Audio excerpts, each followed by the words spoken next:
This is going to be a little bit different than what I did the other night. This is the other half of demolishing Islam. And I don't apologize for saying that. I have said it for years that I think we really need to see Islam stopped in our lifetime. Not Muslims, but Islam. Now, let me make a distinction. And for those that whenever these videos get put up on ELF, on their focal site, the Muslims grab them and they pull them down. And then they unpack everything I've said, and then they take me on, and it's great fun. So I know this is all going to be, you Muslims, you're going to take all of this stuff and you're going to pull it down. And this is one way to engage. In some ways, it's a good way also to be peer-reviewed. This is a way of being peer-reviewed. I know that hundreds of Muslims are going to see what I'm going to say today, and they're going to put up videos. I'm going to have to then respond to them. And that's how we learn, and that's how we actually increase. And so it's great fun, this kind of interaction. Let me give you a background as to why and who I am, so you understand why I'm saying what I'm saying, because it may disturb you, especially being European, this kind of talk. I grew up in India, was born in India. My parents were Mish kids, were missionaries. My grandparents were missionaries, so I'm third generation Mish kid from India. My grandparents went to India in 1913, and my family's still there. My sister and her husband live there, and they're not going to leave. My parents' graves are there. My grandfather's grave is there. They never left India. They loved it so much, and dedicated their whole life. And to understand why Islam, all of North India is mostly Muslim, and we are now the second largest Muslim country on earth. India is. We have surpassed Pakistan as the second largest. According to the latest statistics, we will soon surpass Indonesia as the largest Muslim country on earth in about another 15 to 20 years with the demographic growth that we have in India. So having grown up in northern India and having had Muslim roommates, I've grown up with Muslims in my school. I did all my first 12 years in India, and then I left India. And I remember when I left, I was so glad to leave India and so glad to leave all the Muslims, because they were very aggressive. Any discussion we had, it was always the Muslims against me. And so I've grown up my whole life debating. That's why I have no fear of Muslims. I love them. They're the most engaging people, but I didn't at that time in 1971. And I was so glad to finally leave and go to a place called America. Now, my accent is American, right? But this I didn't get in America. I got this in India at a missionary school called Woodstock up in the mountains. So when I talk to Indians, I talk like this. They say, "What are you doing? White man talking like this." But I can't help it, you know. We talk like this all the time. This is the way we talk whenever we're in that environment. Moving into the American accent, I have to use that in the West. And it's that background that prepared me for what I'm doing now. I didn't plan to go back to the Muslim world. I married a Mish kid like myself from Kenya, Judy. Here's her picture here, my wife. And she grew up in Kenya. I grew up in India. We met in America in undergraduate studies. But after we got married, I was doing postgraduate studies at that time, and I went to a seminar, a one-day seminar, something like what we're doing today, on Islam. And we were told back, this is 1981 now, so we were told back in 1981 that there were 800 million Muslims. Huge number. How do you compute a number like that? Too big. But then we were told that there were only 1,500 missionaries working amongst them. Now that number I could compute. That was a small number, and we were told that 1,500 only made up 2% of all missionaries. So worldwide, we were sending only 2% to the fastest growing religion on earth. And those two numbers were like a slap in the face. And I turned to my wife and I said, "What in the world are we doing wrong?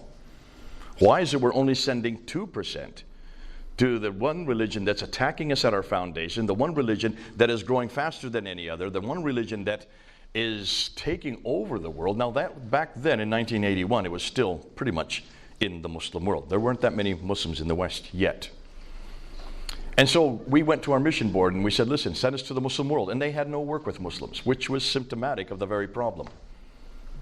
So we were seconded, that means we were lent out to SIM, which used to be called Sudan Interior Missions. Now they call it Society of International Ministries. And they sent us to Senegal, West Africa. By this time, I had a master's degree in Islamics from Fuller Seminary under Dr. Dudley Woodbury.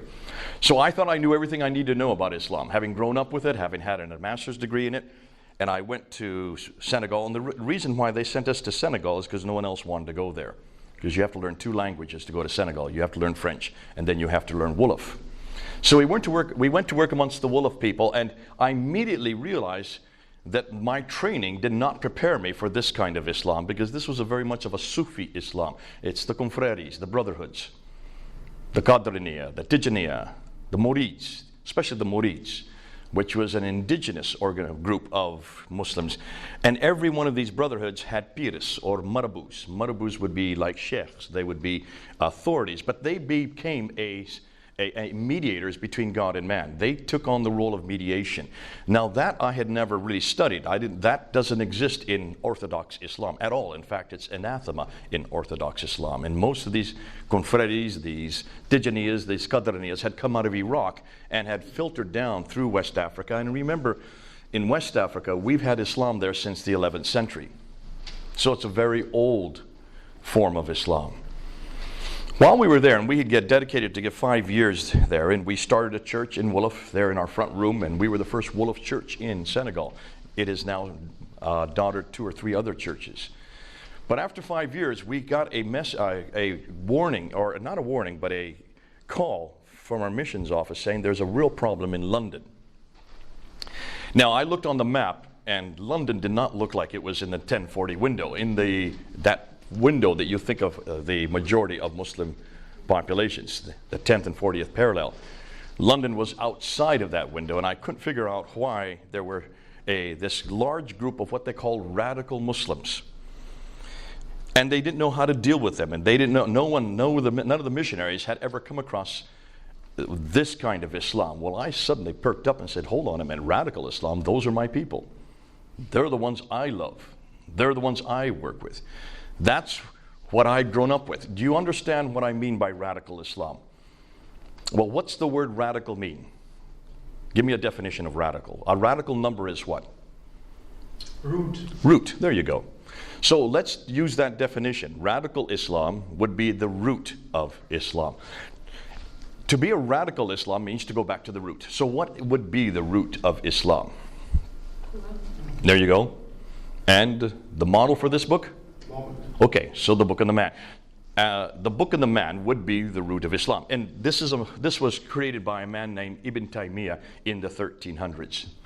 And he was the one that actually defined real Islam. He said to be a good Muslim, you must read the Quran and you must follow Muhammad.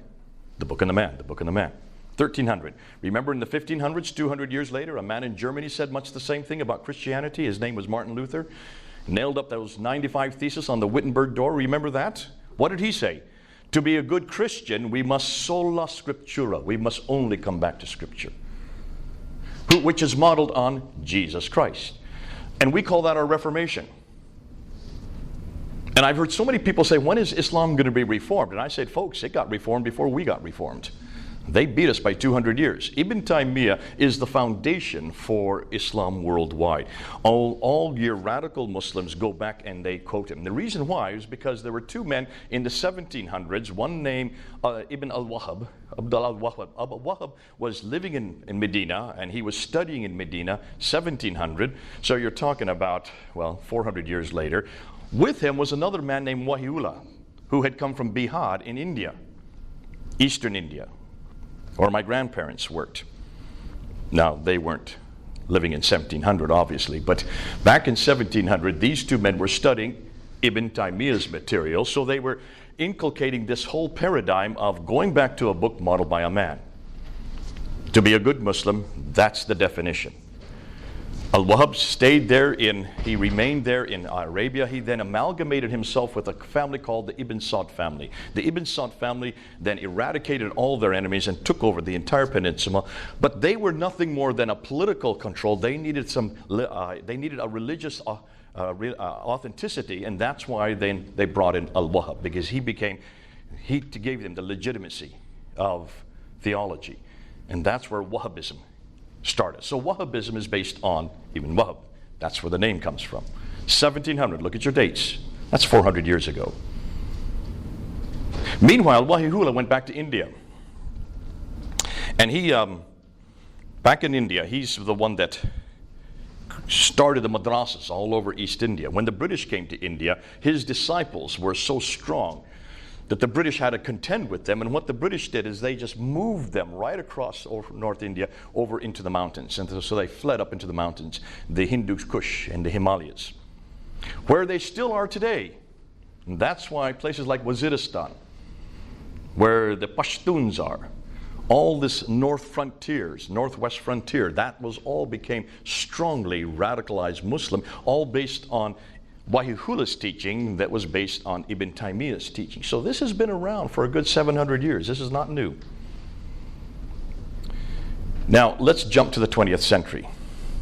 In the 20th century, then you had, there in India, you have two names that you need to know of. One is Maududi, who lived in northern India. In fact, he lived very close to where I grew up before me. And in the 1920s and up into the 1940s, he was in the city of Deoband, which is between Delhi and where I lived, up in Mussoorie, up in the mountains. I remember whenever I'd go back to visit my parents from boarding school, the train would stop there in Deoband, and there'd be these huge madrasas on either side of the railway tracks. Now, being a young kid, I didn't really see the significance of these huge madrasas. I've now learned more about them now that I've left.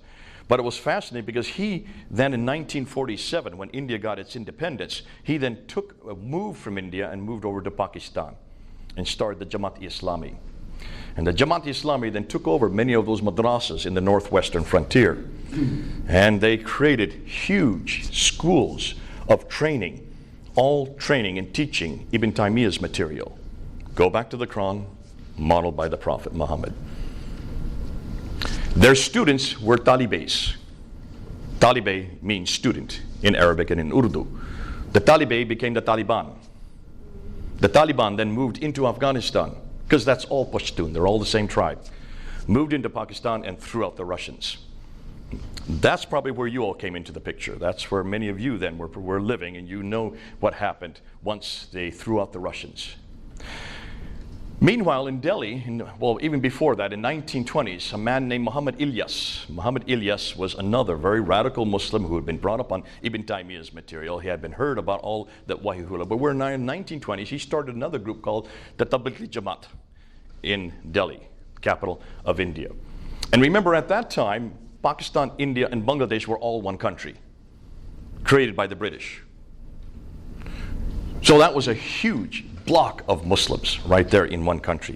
In 1947, then it became three countries: West Pakistan, India, and East Pakistan, or the other way around for you: West Pakistan, India, and East Pakistan.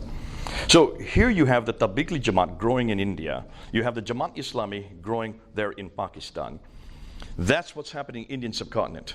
Now, this group, the Tablighi Jamaat, has grown and grown and grown since 1920s, 1924, so almost 100 years. It now is in 120 countries, and it has a membership of 80 million. Let me repeat that number, 80 million. That's a big number, isn't it? That's the population of Britain right there. Those are the Muslims I have been having to contend with in Britain. Most of the radical Muslims I'm engaging with are the Tablighi Jamaat. It was the Tablighi Jamaat that came and blew themselves up and killed 52 people in July 7th, 2005 in London. Do you all remember that? That is the Tablighi Jamaat. Most of the attacks that we've been getting in London and Manchester, we're just celebrating yesterday or today the bombing of Manchester. That was yesterday, I think. That was at the Tablighi Jamaat. So almost all the attacks that we're getting in Britain are infused by the teachings of the Tablighi Jamaat. These are the groups that none of you have heard about, and you never will hear about because you're not engaged in that level. Most of you have only think about Islam as being Arab. You're not thinking about the Indian subcontinent. The Indian subcontinent is by far much greater, much bigger than anything in the Arab world. And it's the Indian subcontinent where we're getting all of our attacks against Christianity. There is not one well-known Muslim Arab who is attacking Christianity. Name me one. Let me give you the names of all those who are attacking Christianity. Ahmed Deedat. Is he Arab? No. He lived in Durban in South Africa, but he's from India. Zakir Naik. Go up on YouTube, put his name there. Thousands of videos by him. He's from Bombay. Probably the most prolific today. Shabir Ali. No. Lives in Toronto, but he is from India. Adnan Rashid from Pakistan. Mansur Ahmad from Bangladesh. Most all of the best known debaters today, polemicists who are attacking Christianity, are from the Indian subcontinent. And there's a reason why they're from the Indian subcontinent. Two reasons, really. One is because they were colonized by Britain, and being colonized by Britain, they have grown up with the English educational system. From middle school on up, everything is in English in India, Pakistan, and Bangladesh. Unlike the rest of the Muslim world, where everything is either in Arabic or whatever the local language is, Indonesian or all the rest.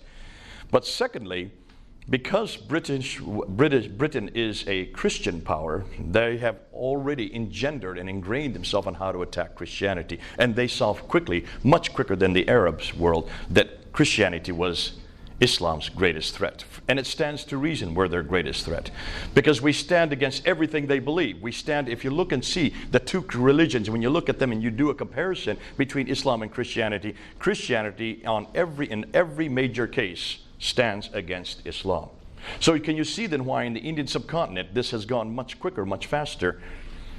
And the other reason is, just look at the numbers. Just look at the numbers of Muslims in Pakistan, India, and Bangladesh. If you just add up their Muslim, not Hindu, not anything else, just Muslim population, you have over 650 million Muslims. Look at the numbers. There's nothing that is as big as that. Nowhere else in the world is as big as that. Indonesia only has 200 million. The whole Arab-speaking world, the entire Arab-speaking world, is only 270 million. 650 million just in one block. And yet we're not doing anything, hardly anything. No one wants to go to the Indian subcontinent. So that's why I've dedicated and done most of my work in the Indian subcontinent. That's why I have to work in this area.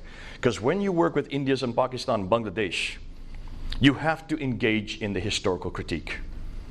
The reason why is because they're using it. No Arab, I've never met an Arab that attacks me historically, or that even defends Islam historical. They don't even understand that there's a problem there. And the reason why, it's not that they're not intelligent enough, it's because Christianity is so small and so weak, it doesn't even appear on the radar. It's not a threat to them. There's no threat. Whenever I'm at Speaker's Corner, for 25 years, I would go every Sunday down to Speaker's Corner, and I'll be there this next Sunday, in a few days, and we would engage with whoever's in front of us, and almost invariably, if I'm talking to an Arab, I'm just going to go in a circle with them. They have never heard of the Trinity. They won't even know about the Christology of Jesus. About authority of Scripture, they don't even know that that's a problem. None of these things, they've never heard this. They have no idea that Jesus died on the cross or Isa died on the cross. These are things that they don't think about. They want to talk about George Bush. They want to talk about Trump. They want to talk about politics. They want to talk about Israel. They want to talk about anything but not theology, because they don't believe that there's a problem with theology. They don't even know that we have a difference in theology. So I don't engage at that level with them. Well, that's not quite true. I make sure we engage theologically, because I'm not there to talk politics.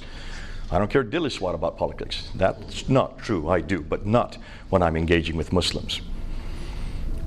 If I have a Turk standing in front of me, I have to tell them what they believe before I can even take them on, because they have no idea what they're to believe. If I have a North African, either somebody from Algeria, and we get quite a few from Morocco that come through, I have to quickly switch to French, and then we go at it. But they all want to talk about the French colonial system. They all want to talk about how terrible the colonial system is. They don't want to talk theology because they don't think theology is important. But when I get somebody from Indian subcontinent, anybody from Pakistan, India, or Bangladesh, I have to take a deep breath, because I know I'm in for a real battle. And they will have Bibles in their hands. They never have a Quran. They never bring a Quran. They only have Bibles. And they have little post-it notes all the way through with seeming errors or historical anachronisms or scientific problems. God bless them. Aren't they great? I'm so excited when I see a Muslim with a Bible in their hands, because then I know I'm home. I know that we're going to have a great discussion. And we usually go out to tea afterwards, and usually they pay for it. And this is the lovely thing about Muslims. They love, especially from what the Indian subcontinent, they love to talk theology. And they love to talk about two things. What are the two things they like to talk about? What would you guess? The book and the man. They always want to take on this book. And they want to take on the man behind this book, Jesus Christ. To me, those are the two things I want to talk about. And I don't even have to dangle a carrot in front of their eyes. All I have to tell them is two things. And I always, whenever we get into, especially if I haven't seen them before, if they're the first time I've ever seen them, I always say, I believe Jesus is God. I believe the Bible is the Word of God. Do you have an opinion? And you might get 6 hours of opinion just on those two subjects, especially here in the West, especially here in Europe. Because they already have been trained up on how to confront those two areas. And that's why I encourage you, get to know some Muslims wherever you are. Find out where they are and just talk about Jesus and the Bible. Then you're going to have to talk about the Quran and Muhammad. At some point, that's going to come into your conversation because they will make claim after claim after claim. And this is now where we're going to get in today's talk. So that's the introduction, which took me, 15 minutes, sorry about that, to get into. How many have seen this lecture before? I've done this lecture once before, back in 2016. None of you? 1, 2. Well, you've seen everything I've done, so you don't count. In fact, I might have you come up here and do some of this. This is my other expert over here, so he's the other one, the other Islamicist in the room. What we're going to do then, I wasn't going to go through all introductory, but since none of you have seen this or don't where I'm going to go, we're going to do the whole introduction and go and walk you through it so that you know where we're going. Now, we are going to go till 10:30. Then we're going to have a half an hour break for coffee and try to peel yourself off the floor. And then we're going to come back at 11 o'clock and go till 12:15. Am I correct? 12:15. Under orders of my friend from Scottsdale. Because she wants to then give you, I guess, a handout after that. And we do need to get out of here and get our luggage so we don't get stranded here from getting our planes. So let's go ahead, and at any time, if you have any questions, just raise your hand because we have lots of time to get through this. We're in no hurry, and I really do want to engage. And I want you to come back at me. Try as best you can, especially, you put on your Muslim cap today, all right? Try to be a Muslim and try to listen to this from a Muslim perspective and try to hammer me any way you can, because the more I can get hammered now, the better it's going to be for that film. But also, it's better for the Muslims to see that we are able to engage like this as Christians.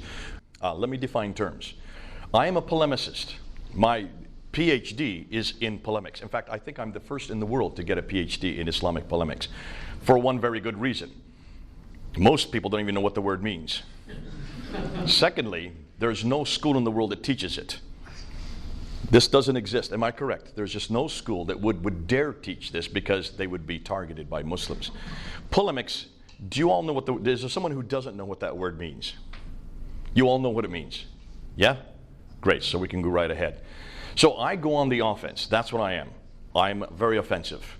And I don't apologize for being offensive because this is exactly what I'm called to do. Don't you do this in the Arab-speaking world, in Pakistan. You can do this in India, but not in Bangladesh. All right? You can do it in Indonesia. I have used this in Indonesia. I got stopped at the airport when they saw who I was, and they wanted to look at my computer, but I better be careful what I say. So this is all going on film. I won't tell you what I did. But we got in and we were able to so I can teach it in these countries. Be careful about using it in Muslim countries. That's all I would say. And it's sad that I have to say that. Isn't it interesting? We don't do this with the Christian world. No, there's no Christian or any organization that would censor anybody criticizing the Bible or criticizing the emergence of Christianity or criticizing Jesus Christ. This just doesn't exist. It did historically. We did have a historical period where that did happen, but not today. And certainly not in the New Testament period. And that's why it's fascinating that we're now coming full circle. We're doing what Paul did. And what I'm doing today is what Paul did when he was in Ephesus or Berea, Cappadocia, Laodicea, whenever he went into the synagogue and confronted the Jews with what they had done to the Messiah. That's what I do. I follow. He's my example and he's my paradigm. So what we're going to do today, be aware of the fact that this is more for Europe. This is for your locale. This kind of material you can use all over Europe. And really all over the world just not in the 1040 window. And I'm even saying that, be careful, because there are many places you can use it in the 1040 window. I'll let each one of you decide in your own, wherever you're going to move, or whatever country you're in, how it is effective or not. So let's start with this claim that Muslims make. So what do they claim? Well, they make the claim, and for the last 1,400 years they've made this claim. Now, I am going to tell you, put your pencils down. You're not going to keep up with me. However, all of you can have this PowerPoint. At the end of the session, just give me your USB drive and I'll slip it over to you, and you can put it on your computers. So this is available to all of you, not to those on the camera. I get this all the time. People all over the world, you said we could have this PowerPoint, because I said it on camera. For people only in this room, you can have this PowerPoint, all right? Because I do not want to spend my whole life sending PowerPoints all over the world. And remember, even what I say today, in another 6 months, it'll have changed, because we're getting in so much new material all the time. That's the exciting thing about this material. It is new, and it is exciting, and it's all going one direction, which is really helping us out. So let's go ahead and start with this claim. Whether Muslims are radicals, whether they are nominal, whether they are liberal, they would all make, well, maybe not the liberals. Let's hold off on the liberals. They may not make this claim, but anybody else would say that Muhammad is the last and the greatest of all prophets. They would say that the Quran was his revelation sent down only to him, and that it is the final and greatest revelation. So it supersedes anything that comes after it, even before it. And therefore, Islam is the final religion based on Muhammad's life and sayings and the Quran's teaching. So that's the book and the man. The teachings of Muhammad would be the Sunnah, and that would include the Sirah, which is the Siratul Rasulullah, his biography, the Hadith, which would be his sayings, the Tafsir, which would be the commentaries on the Quran, and the Tahriq, which would be the history. So those are the four genres of the Islamic, or the Sunnah of the Prophet, looking at his example to then apply what's in the Quran. So Islam is completely dependent on one book and one man, the book and the man. So we need to investigate both the Quran and Muhammad and see if indeed the Muslims are correct. We've already done the book 2 nights ago, and that, by the way, is up online. That what I did 2 nights ago is already up online on Fander Films. If you want to take a card, here's the thing on YouTube, Fander Films. Go up and look at it. I put it up about a month and a half ago. It was a talk that I did on the Quran in Hong Kong back in November, where I was to debate a Muslim, and he never showed up. So what I did, we decided to go ahead and put it and do it at the university there, the City University. The day before we were to do that talk at the City University, the Muslims in Hong Kong went to the authorities and said that I was a hate preacher and that I was an Islamophobe. Now, the City University didn't even ask to talk to me about it. They just banned me from the university, just like that. This is the 2nd year running where that has happened. The year before, in 2017, I was also in Hong Kong to go to another university to talk a similar talk, and we had already started the talk like we're doing right now. We were halfway an hour into the talk when the authorities came and threw us all out, 200 of us. And we all had to walk down the hill to a church and continue it. But you know, you can ban us all you want. We still film everything we say. And that went up on my Fander Film site about a month and a half ago. Over 40,000 people have watched it now. And we're getting reports, and Muslims are now contacting me who have become Christians because of that talk. The same talk that you all heard, but you heard very encapsulated, very short form, that is now up. So you can get the one on the Quran on Fander Films. That's up there now. Now this here is the next step. This is going now to Muhammad himself. This is going to the emergence of Islam and to these claims. One book modeled by one man. So what about the man? Well, let's see what Muslims have said. And this is what I called, this is the classical account. This is the only account you're going to hear on university campuses. This is the one you've grown up with. This is the one that every Muslim knows. And it starts from the premise that Muhammad was born in 570 in Mecca. That he received, or he came upon an angel in the Hira cave. Now he would go up there and meditate according to the classical account. I'm going to keep saying the classical account, okay? You'll see why. According to the classical account, based on Ibn Hisham and Ibn Ishaq. So anytime I say Ibn Hisham and Ibn Ishaq, hold on to that, you'll see why. In 610 then, when he was approached by this angel, well, he didn't know who it was, and the angel says, Akra, which means read or recite. And his response was, Ma'akra, I cannot recite. The angel squeezed him. This happened 3 times, and finally the angel let him go. He fled back to Mecca, went to his wife, Khadija, his only wife at that time, told her what had happened. And so she did a quick test by having him sit on either leg, asking him the question, and then disrobing, knowing that if it was an angel, the angel would not be in her presence while she was naked. And so when he still said, yes, this was what happened to me, she realized he was telling the truth, went to her cousin, Waraka ibn Nawfal, to have him listen to this story. Waraka ibn Nawfal, according to the traditions, was a Nestorian Christian. Isn't that interesting? So her cousin is the one that listens to the story, turns to Muhammad and says, truly, you are a prophet. This is a revelation coming to you. So it's a Nestorian Christian that gives Muhammad the authority as a prophet, one of the ironies of history. He then starts to receive these revelations, and he receives them from 610 to 622 there in Mecca. He then, while he's receiving these revelations, he then recites them. He does not write these down.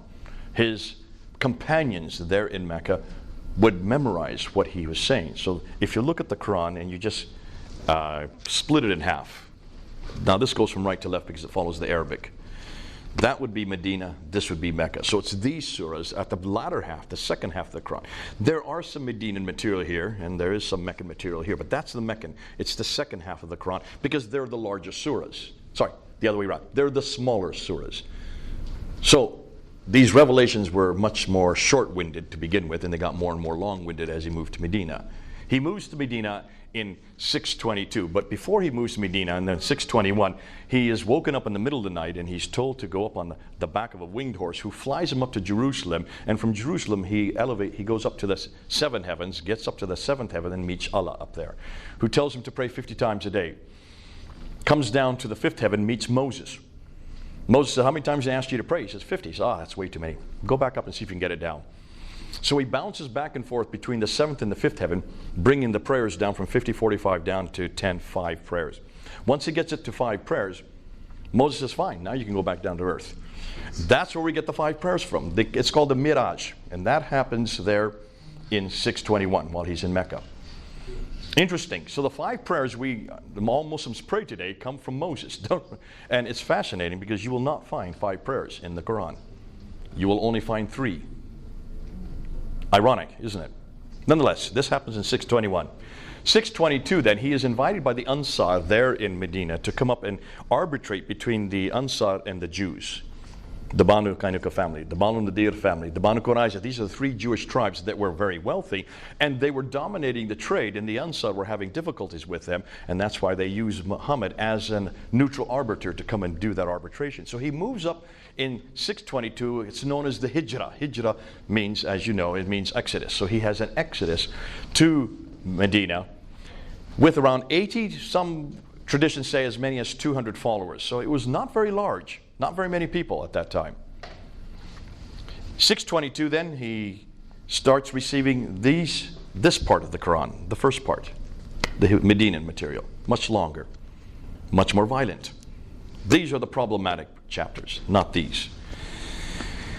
622 then, that begins, and then in between 622 and 633, then in 630, he then moves down to Mecca, takes over Mecca without firing a shot.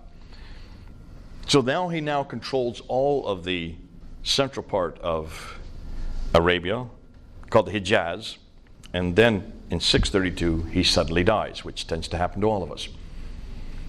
Now, at his death, the Quran had not yet been written down. It was still on pieces of bark, stones, and in the memory of his companions. Abu Bakr takes over control, and he rules for 2 years. And at that time, he then is the first to have the Quran written down. He takes a man named Zayd ibn Thabit, who is the secretary of Muhammad, gives him that responsibility. So there's the first recension, the first copy, the first codex of the Quran written in 632 to 634. Abu Bakr dies, normal death. Umar takes over, and he's the one that starts to expand the borders and starts moving right across North Africa, in your direction this way, and then goes this direction over towards the Sassanid area. The Sassanids, these are the Persians. Now, he then is killed in 646, and Uthman takes over. So he's the third caliph. Caliph would be like a king. So from 646 to 656, Uthman is in power, and then he takes that copy that was made by Zayd ibn Thabit, and that had been hidden under the bed of Hafsa, one of the wives of Muhammad. He takes that copy of hers and has Zayd ibn Thabit redo that Quran again, recopy it, and to do it in the Qurayshi dialect. That happens in around 652. And then from that one copy, they make 9 copies, send it to 9 different provinces, and then he is killed in 646, and the cousin and son-in-law of Muhammad, Ali, then takes over as the 4th caliph. And he only survives 5 years. In 651, then he is killed at the Battle of Siffin by Muawiyah. So here you have the 4 caliphs, you have Muhammad's life, and you have the 4 caliphs. And sorry, did I say 651? 661, because he takes over in 656 to 661. So that's the story, the classical account. Have any of you heard any different? Now, you may have heard many other things. I'm just giving you the bare skeleton, okay? Is there any reason to doubt that? Everything I've told you, where does it come from? I helped you out about 5 minutes ago. I gave the names of where this comes from. Ibn Ishaq, Ibn Hisham, Al-Bukhari, Sahih Muslim, Ibn Dawud, Al-Tabari. Have you heard these names before? If you were a Muslim, and those who are listening, you would know these names immediately. And you would know that this is the only source for everything I've just told you. There's no other source. What are these names? Ibn Ishaq, Ibn Hisham, Sahih Bukhari, Sahih Muslim, Ibn Dawud, Al-Tabari. From 9th century. Good man. You do remember. Hey, give him a commendation. Take a look and see where this material. So everything we've talked about is right here in this period, right? There's the 570 to 632, and then on up to 650, around this area. So all this that we're talking about is where that red line is. Now, hopefully you would assume that everything that we're talking about was written by people who lived then, right? Should be, right? But they don't. The first time we hear anything about Muhammad's life is from Ibn Ishaq, right here. Look when he died, 765. But we don't have any of Ibn Ishaq's material. Everything we know about Muhammad, how Islam began, was actually written down by this guy right here, Ibn Hisham. Look when he died, 833. Muhammad died in 632. How many years? 200 years. So the first time we hear anything written down about Muhammad's life, anything we've written about how Islam began, about Medina, about Mecca, about this story about him going up to the 7 heavens, all these great stories is first written down 200 years after the fact. Ibn Hisham didn't even live in that part of the world. He lived far to the west and hundreds of years later and hundreds of miles away.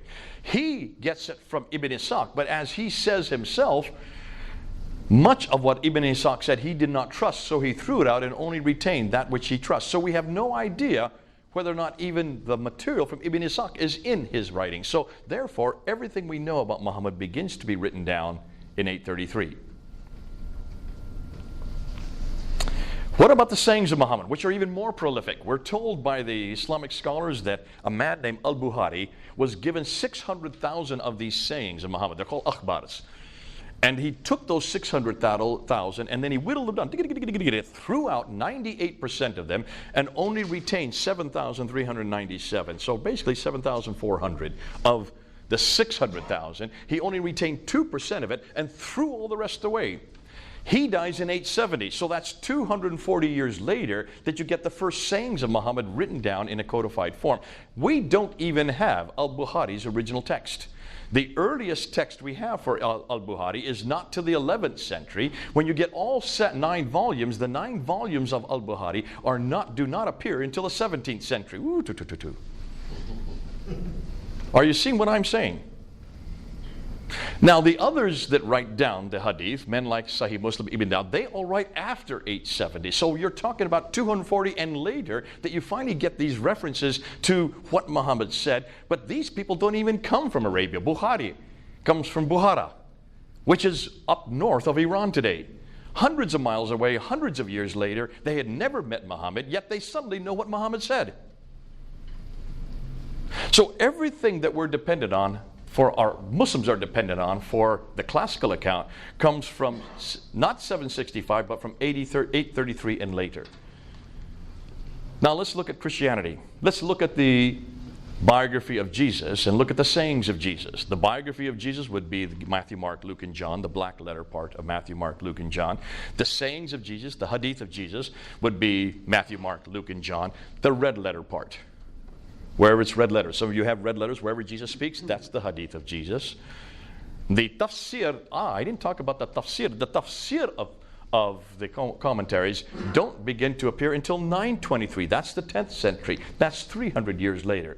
He's the first to write down any tafsir, and he's also the first, Al-Tabari is the first to write down any tahrikh, which would be the histories of all mankind, 10th century.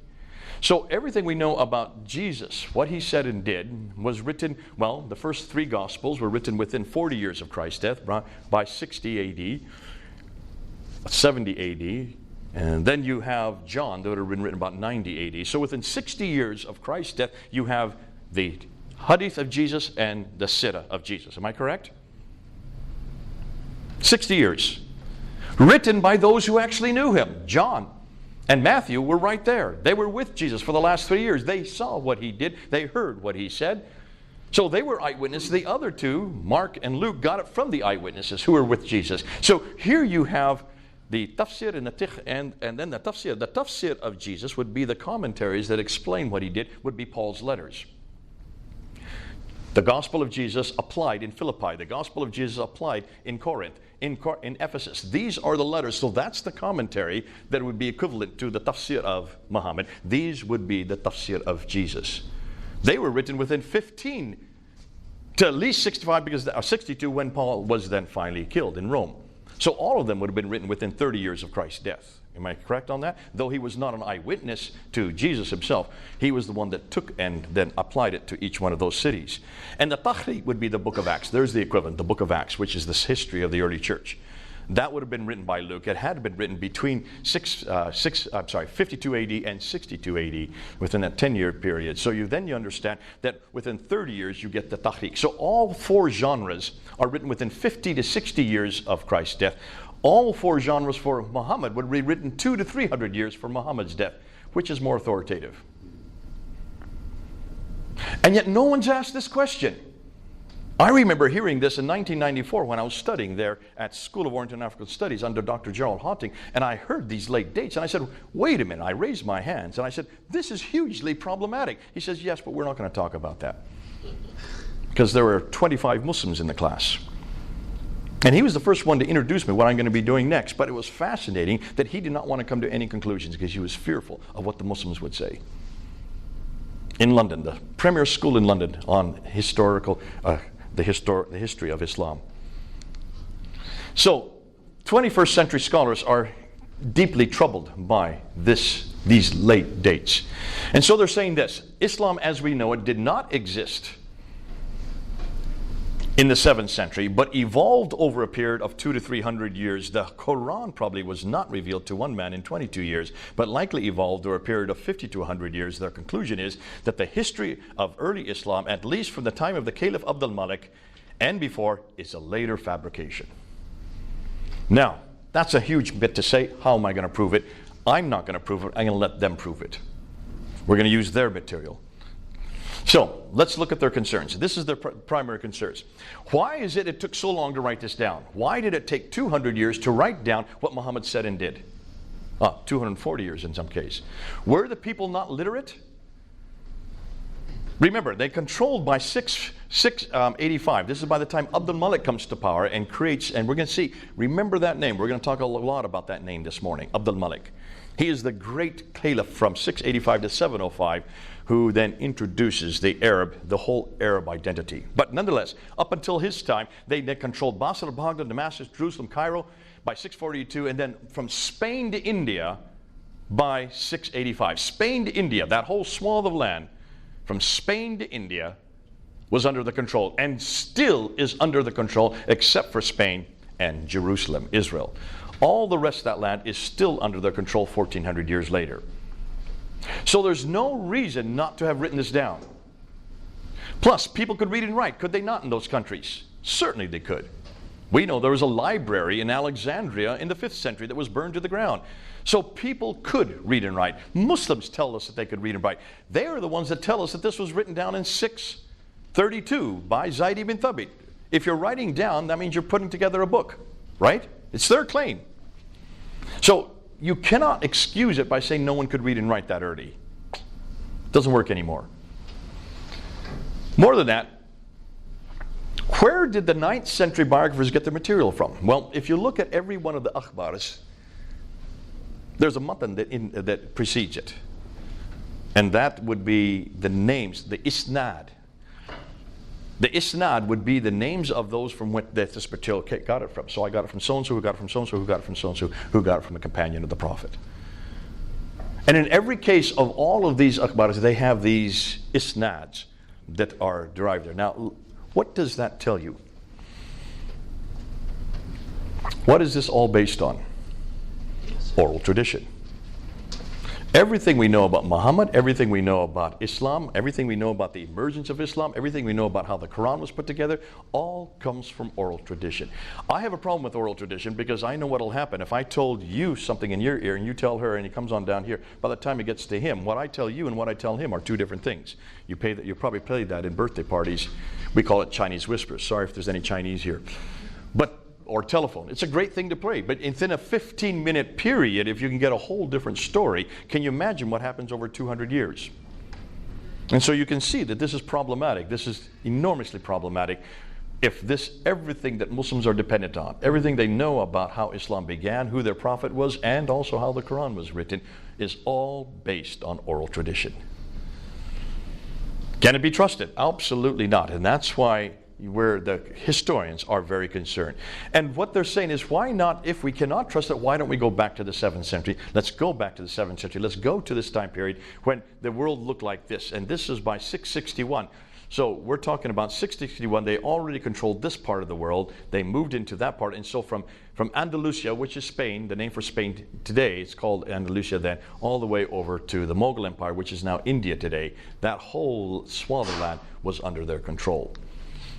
Very literate and very certainly would have had no excuse whatsoever to have written this down. Now, what I'm going to do is I'm going to look at these scholars here. These are the scholars I get my material from. Dr. John Wansborough, who is head of department at School of Oriental and African Studies, he came out with 2 books called Quranic Studies and Sectarian Milieu in the 1970s that blew open this whole criticism. And so I'm going to be using him. Dr. Gerald Hunting was my teacher in 1994 when I studied there at School of Oriental SOAS. And he looks at the 1st century of Islam and is probably the best one that I've come across that unpacks that material for us. Dr. Patricia Corona I knew her. When I started my doctorate, she was one of my first supervisors. She was at Cambridge at that time. She reads and writes 15 languages. All archaic languages. So you can see the scholarship that we're talking about. I don't think anybody's been able to equal her. She just passed away about 1.5 years ago. She got death threats for writing a book on Meccan trade. I'll be using her material on Mecca that we're going to come to. And she had to move from Oxford University to Cambridge University. That's when I knew her. My first debate in 1995, I went to her office and she was the one that actually walked me through all this newest material. And it was her material that I used in that debate. I gave 10 historical questions to Dr. Jamal Badawi in 1995, August of 1995. That was my first debate on this material. We're in 2019. This is 24 years later. And yet, Jamal Badawi, none of them have been able to answer those 10 questions. All of them came from Dr. Patricia Corona. Now, we put that up on the internet. It's still up there. And you'll see why, because some of those I'm going to introduce in this talk So this is nothing new for me. This has been around for 24 years, 25 years, moving on to 25 years. Dr. Andrew Rippin out of Calgary, he is probably the one that has brought these difficult ideas and put it down to layman's terminology. Now, he just passed away as well. Dr. Robert Hoyland out of Oxford, he's no longer there. I think he's up in Edinburgh. I'm not sure where he's at right now, but when he wrote his book on Seeing Islam as Others Saw It, he reads and writes 18 languages. So these scholars are really linguists. They go back to the original language and they read them in the original language, and they usually don't translate them for the rest of us because they don't want Muslims to read this, which is tragic because they're up in the scholastic world, they're in the academia world, and they do not want this to get down to the streets. When I was studying with Dr. Gerald Haunting, I would take what he was saying in class, and after 2 weeks, every Muslim in that class left the class. Not every, 2 remained. This is in 1994 when we were hearing this material. And it's the first time I'd ever heard this material. I had a master's in Islam, and I'd never come across this material because they were not teaching this in America yet. This was only being taught in Britain and Germany. Those are the only 2 places they were teaching this new material. And I remember as the Muslims left, they slammed the door, yelling Allahu Akbar as they slammed. The reason why is they could not come up with any rebuttals. They had no idea how to handle this kind of material. And that's why Gerald Haunting was going very soft. He didn't want to come to any conclusion. He just put it out there. Well, I was going to Speaker's Corner at that time, and I just started to try it out at Speaker's Corner. And I got filmed there. They didn't have these smartphones back then, but they did have cameras.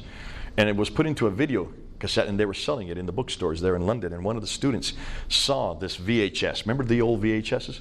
Brought it to Dr. Haunting and showed him. And one of your students is getting up and actually introducing what you're teaching down at Speaker's Corner. He called me to his office, and he gave me a lecture. He says, "Don't you ever do this." I said, "Sir, if you're putting it out there, I've got to use it. If you're refusing to use it, I've got to do it. Don't stop me. Muslims need to hear this. It's no good for you just teaching it in a class and keeping it couched and keeping it private. This is devastating for Islam. This is going to destroy." And I said it to his side, this is the Achilles heels of Islam right here. And here you are keeping it to yourself, keeping it in academia, where it doesn't belong. Thank God that you're doing the research, but let us, if you're not going to do it, don't stop me from doing it. Let me get it out there. 1995, I was introducing it. I was, back in the 1990s, the Speaker's Corner was very violent. This is before Muslims became peaceful. There was no narrative of peace back in the 1990s. That only came after 9/11, where the narrative suddenly changed overnight. But back then, they would have all these speakers on different ladders, and there was about 10 speakers down there, and all around there would be their talibis, their disciples, from the Jamaat Islami, the Tablighi Jamaat. And I would go into each group, and I would try to confront the speakers. And I remember introducing Dr. Gerald Haunting's material. And one day in 1995, the guy who was up on the ladder, he was a convert, a Trinidadian convert to Islam. I can't remember his name anymore, but he got off the ladder, and he had been a professional boxer. And he just slammed me, and I went flying, and I went out. I went unconscious. I don't know what happened after that. What I was told is about 60 Muslims came and started kicking me on the ground. And then a big black man came and laid on top of me and took all the blows. That's what I was told. The police finally got and were able to pull me out, and it was in the news the next day. And I asked the police, "Where's this black man? I'd like to thank him." He says, "He's disappeared." Had no idea who he was.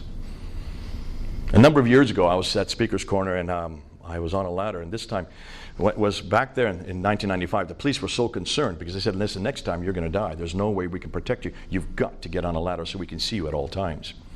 And I said, "Okay, I've never been on a ladder before, and I'm not really good at homiletics, and I don't know how to," I couldn't string a lot of words together. I wasn't really as clever as I am now, because Speaker's Corner trained me to do what I'm doing now. And they said, "You've got to get on a ladder, at least for your own protection."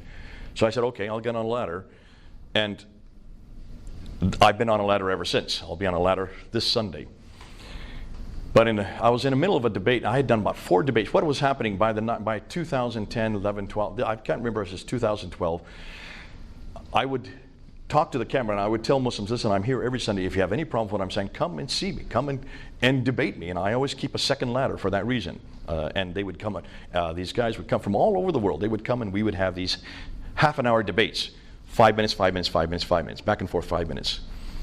And it was so much fun because you really engage with them very quickly, and you don't know what the subject is, but you don't have any computer, you have no books in your hand, you have nothing, you just have to have it all in your head.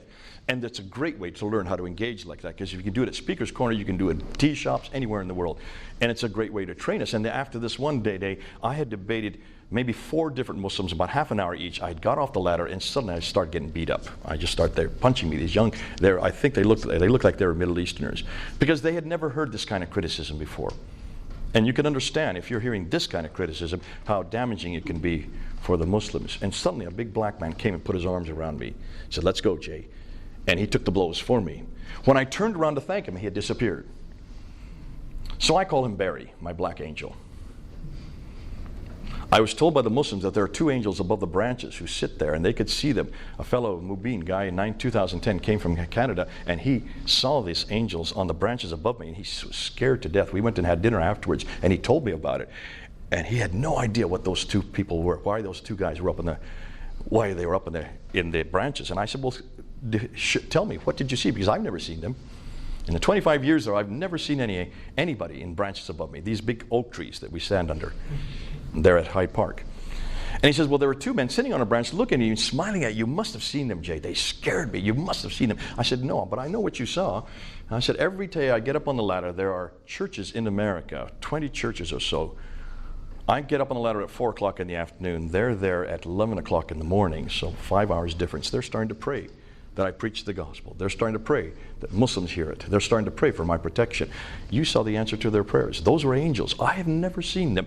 And I know that Christians see angels everywhere, but Muslims are not used to this. You have no idea of the index. That's why God wanted you to see them, so that when you told me you saw these 2 men, I could trust you before I could trust any Christians on this. So I call them Harry and Barry. Harry and Larry. Those Harry and Larry on the branches and Barry on the ground. But this is the kind of stuff that when you unpack it, you're going to have to use this kind of protection. When Haunting heard that I was doing this, I said to him, "You keep doing the research. I'm not asking you to go public with this. However, anything you publish, I can quote. So be careful what you publish. But please do publish it, because we want to quote them." And I said, I understand this is not your battle. You're nothing more than an academic. You don't have anything really, there's nothing that you're in, there's no reason why you would want this to go to the Muslims, because you don't have a better answer. You have nothing to give them. I do. And the question is, what do we do if we're going to talk about oral tradition, or we're going to talk about historical authenticity and credibility? Should we not apply that to every faith, including the Jehovah's Witnesses, including the Mormons, and especially the Mormons?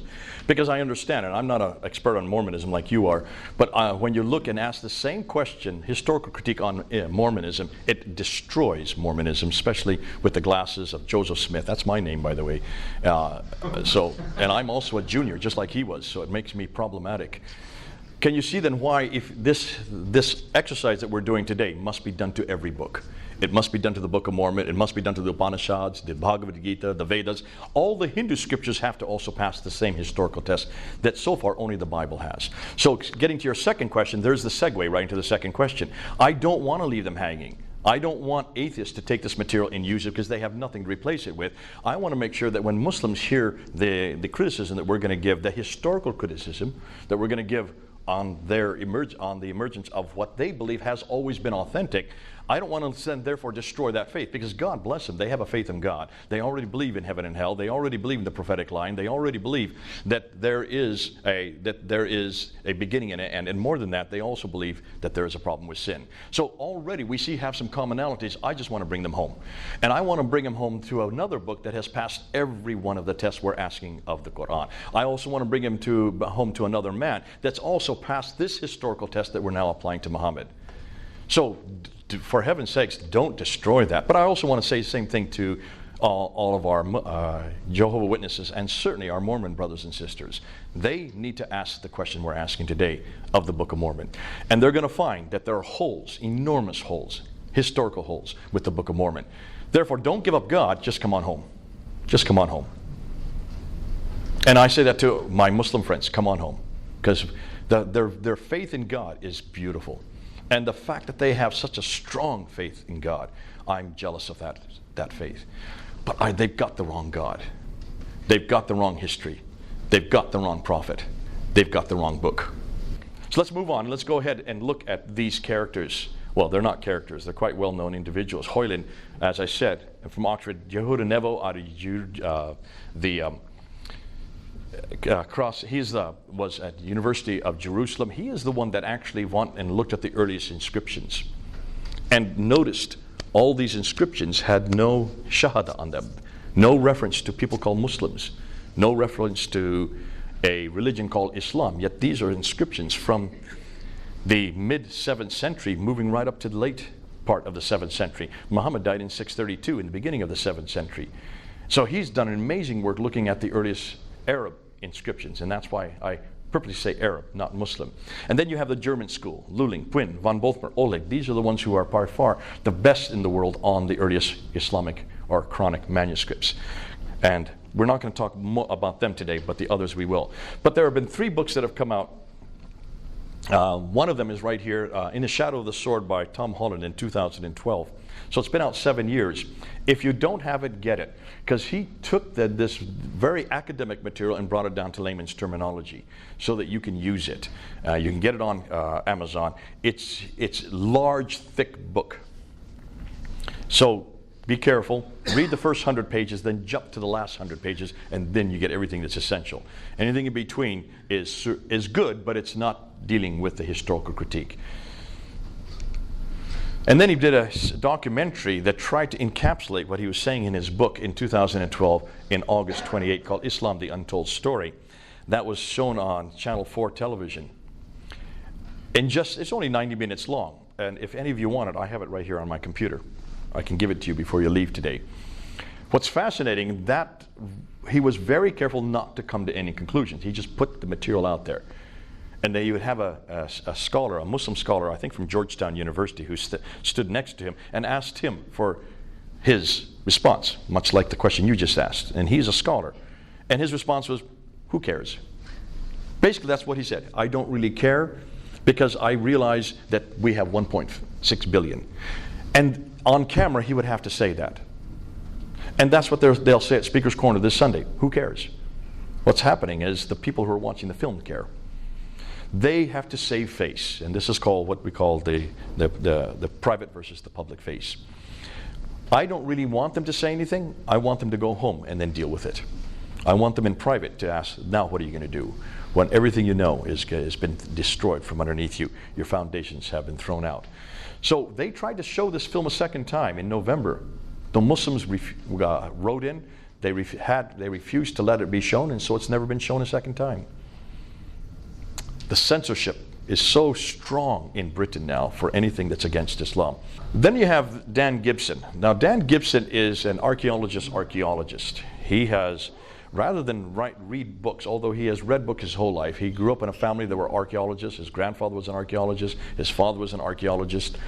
They all lived in the Middle East, so he grew up in the Middle East. He speaks fluent Arabic, and he went in 1979 and did research on the geographical areas that are in the Quran, and also on the Qiblas, especially the Qiblas. That means the direction of prayer. And I'm going to use an awful lot of his material because he has probably been the most prolific in this area. So from 1979 to 2004, for 25 years, he lived in Morocco, he lived in Jordan, he lived in Yemen, and he just spent his time amongst the Bedouin. And he is the first one to actually go to every one of these locations. Physically go to every one of them and then get his coordinates in situ. He didn't stay in London or in a large city away from that place. He actually went to each one of these locations to find out how to answer these questions. So what are they finding? I'm going to give you the conclusions before I even support those conclusions. What they have found is that the first Arab inscription referencing Muhammad is in 691. Hold on a minute, he died in 632. Do you see how problematic that is? The first Arab, I'm not using the word Muslim, I'm saying Arab inscription. We don't see any reference to Muhammad in any Arab text prior to 691.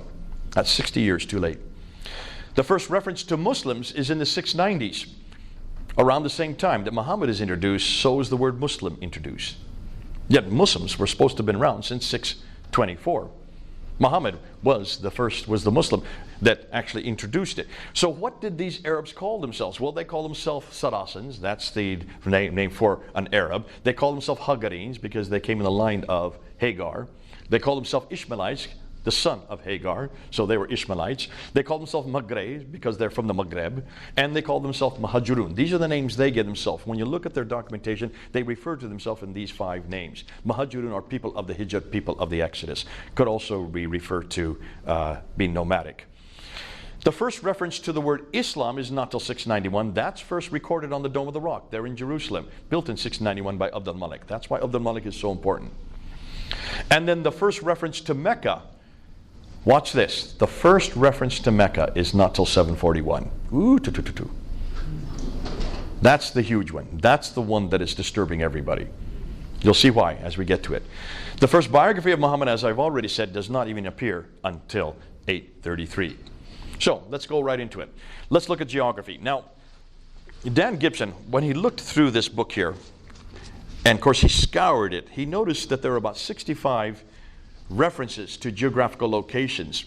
Only 9 places are named. What was overwhelming were the number of references to these people that had contact with this prophet. But it doesn't name the prophet. In the Quran, you will only find Muhammad's name 4 times. Did you know that? I'll give you the references right here. These are the only places you'll find his name. Chapter 3, verse 144. Chapter 33, verse 40. Chapter 47, verse 2, and chapter 48, verse 29. That's it. All the way through the Quran, it refers to this prophet. It refers to the place of the prophet, but it doesn't give a name. There's only one place where Mecca is referenced, and that's in chapter 48, verse 24. That's it. So this man, this prophet, who lives in the place of the prophet, or the settlement of the prophet, but is given no name, suggests that there's a problem here with that name. Ooh, I love this. Can you then understand that we're starting to see that it looks like that this name was then added at a later date. Nonetheless, what we do know is that this prophet 24 times has contact with people from Thamud, which are the Nabateans. 23 times has contact with people from Ud, or Ad, which we now know is the biblical Uz. And 7 times has contact with people from Midian, who are the Midianites. The difficulty is, look and see where the people from Ad, Thamud, and Midian are. They live way up here, 600 miles further north. He's down here in Mecca. How did he have contact with these people over and over again, day after day, unless he had a helicopter to travel 1,200 miles? Do you see the difficulty? That immediately shows you that there's a difficulty with the Quran itself. So let's then do a comparison. In the Quran, there are 65 geographical references. 9 places are named. 600 miles too far north, every one of the places is in the wrong place. Just look at the Gospel of Luke as a comparison, which is much, much older. It's 600 years older, 700 years older than the Quran. 110 geographical references, 31 places named, every one of them in the right place. No one disputes the Gospel of Luke or the book of Acts. That's the beauty of the Bible. So like with like, you can see enormous disparity just between something as simple as geographical locations in 2 different books. So let's now go to the second problem, Mecca. And this is the biggie. What are you going to do with Mecca? Well, it's only referred to in chapter 48, verse 24. That's the only place you will find. And all it says is, and he it is who hath withheld men's hand from you, and hath withheld your hands from them, in the valley of Mecca. So we do know it's in a valley, after he had made your victors over them, Allah is seer of what ye do. So that's it. That's all you're going to get from the Quran on Mecca. It's in a valley. We need to know an awful lot more. Now, according to not only the Quran, according to the traditions, there's an awful lot that Muslims impose on Mecca, though it doesn't say Mecca, it just says the place of the prophet, whoever this prophet is. But according to the Quran, it's the first sanctuary according to mankind is Bakka, which could be Mecca. It is the mother of all settlements according to chapter 6, verse 92 and chapter 42, verse 7. But it doesn't refer to Mecca. It just says again, over and over again, the place of the prophet. It is where Adam and Eve supposedly lived. It was where Eve was thrown down to, according to the traditions. In chapter 7, verse 24, they're thrown out of the Garden of Eden, which is up in space. See, their Garden of Eden is in space. Ours is on earth. Two completely different Garden of Edens. Thrown down to earth, and Eve was sent down to the place of the prophet, which Muslims claim is Mecca. Adam was sent over to India, southern India, and he walks across. He just strides across and gets to Mecca. The guy must have been huge. But nonetheless, there you can see the reference to Mecca. So that would suggest that this place called Mecca was the first settlement for all of mankind. I'm guessing, because I don't think there's anybody before Adam and Eve. Am I correct? In chapter 21, verse 51 to 71, it talks about Abraham. It doesn't say Mecca, but he is in the place of the prophet, and he rebuilt the Kaaba with Ishmael. What is Abraham doing way down in Mecca, 600 miles too far south? He was supposed to be in Mesopotamia and in Canaan, way up in the north. But nonetheless, in chapter 21, he's there in the Kaaba, and he destroys the images, the idols in the Kaaba, and then he's thrown into a fiery pit, which seems to come from the story of Shadrach, Meshach, and Abednego. And then according to the traditions, Muhammad, now the traditions are written in the 9th century, now they're referring to Mecca. But these are the traditions, not the Quran. According to the traditions, he then was born in Mecca, lived there till 622, so from 570 to 622, about 50 years, and that he then canonized the Qibla towards Mecca, according to chapter 2, verse 149 in the Quran itself. Yet the only reference to Mecca, as I said earlier, is in chapter 48, verse 24. And as I say, none of these verses reference the name Mecca. It's been imposed on it, and whenever you see it in the Quran, they always put it in parentheses, because it's not there in the Arabic. Important, whenever you see parentheses in the Quran, that's commentary. Okay? That's not the Quran. That's not the text. So, what we do know from the traditions is that this place where the prophet lived, that it was in a valley, in a parallel valley, according to Ibn Ishaq. It had a stream going through it, according to Al-Bukhari. It was outside the ruins where the pillar of salt, where supposedly Lot's wife was made into a pillar of salt. It had fields, according to Al-Bukhari. It had trees, according to Sahih al-Tirmidhi. It had grass, according to Al-Bukhari. It had fruit, according to Al-Bukhari. Al-Tabari talks about it has clay and loam. And both, according to the surahs, it had olive trees with mountains overlooking it, according to Ibn Ishaq. Now stop and think. This is a very fertile place. Am I correct? It has streams. It has a valley. It has clay, loam, trees. It has olive trees. Can you see the problem right there? There are no olive trees outside of the Mediterranean world. Nowhere.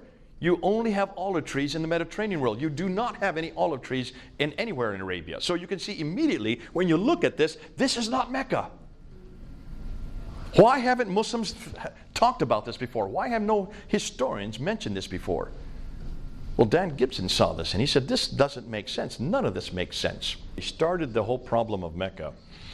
The difficulty is when you look at maps, this is just a modern day map looking back at the 7th century. Look at all the trade routes are in the green lines. And notice Mecca should be right here. That should be where Mecca is. Notice they don't go through Mecca. So here's another map of the trade routes. And notice they all go through, they come down through here, Petra.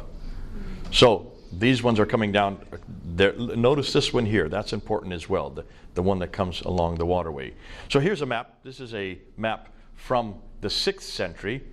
That's where Mecca should be. It's not there. Here's another one. Mecca should be right there. It's from the 7th century. Mecca doesn't appear on that map. Here's another one from the 7th century. Mecca, still missing. A 7th century map, Mecca should be right around there, non-existent. Every one of the maps that we're getting from the 2nd, 3rd, 4th, 5th, 6th, 7th century do not have Mecca on them. Doesn't exist. So that's curious.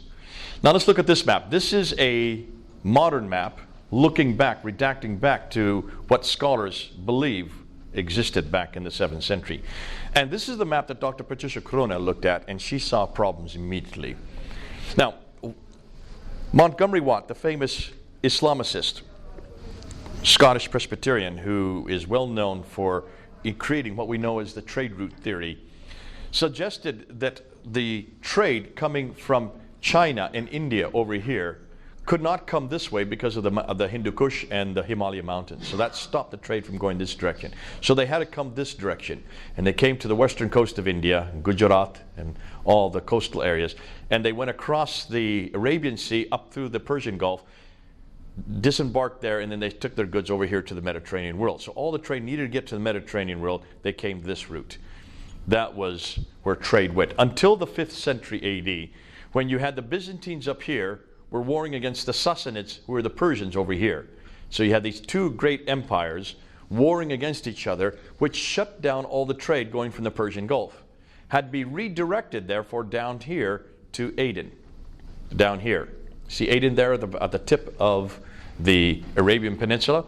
They would then take off their goods here in Aden and then transshipped across along this green line here, all the way up 1,200 miles up to Gaza in the north. So it'd go from Aden to Sana to Najran to Taif, Yathrib, Khaybar, Tabuk, and then on up to Gaza. And what's interesting, when Patricia Crone looked at this map, she said, hold on a minute. There are two problems. First and foremost, you can see the Western Plateau here. Here's where the trade route goes, along the Western Plateau. But look where Mecca is. It's not on the plateau. It's down off the plateau. Can you see there's a detour from Taif to come down to Mecca, then to get back up to Yathrib up there. Yathrib is the archaic name for what is now known as Medina. What's more, she said, look at Mecca. It's not only on the Western Plateau, it's down off the Western Plateau, on top of which, she said, it has no water. How could it have been a caravan stop-off place, since it had no water to accommodate any caravans? It was not an oasis. It only has one well called the Zamzam well, and other than that, it was arid, it had no vegetation. That was the first problem. Secondly, take a look at that map again, and this trade route theory that Montgomery Watt introduced, suggesting all the materials and goods coming from the east were offloaded here in Aden. What's wrong with that theory? Now, my 10-year-old son saw the problem immediately. Let's see if you're as clever as my 10-year-old son. When did they stop further west and got there in the country? Or go through the Red Sea? Why didn't it go through, up the Red Sea? Yeah. Exactly. If you're on ship already, why don't you continue on ship? Why do you take it off and go on land? Patricia Crone found that if you go 50 miles by land, just that distance, it would be the same expense as going 1,250 miles by sea. That's why we ship goods all over the world today by boat. It's the cheapest way to send large amounts of goods. Even today, these huge containing ships, because you don't need any caravans, you don't need any camels, you don't have to feed camels, you don't have to protect them, you don't have to have oases to be able to water them, you don't have to have any type of armament. You basically just stay on board ship. It would make no sense to take off all the goods here in Aden and go 1,200 miles, 50 miles by land.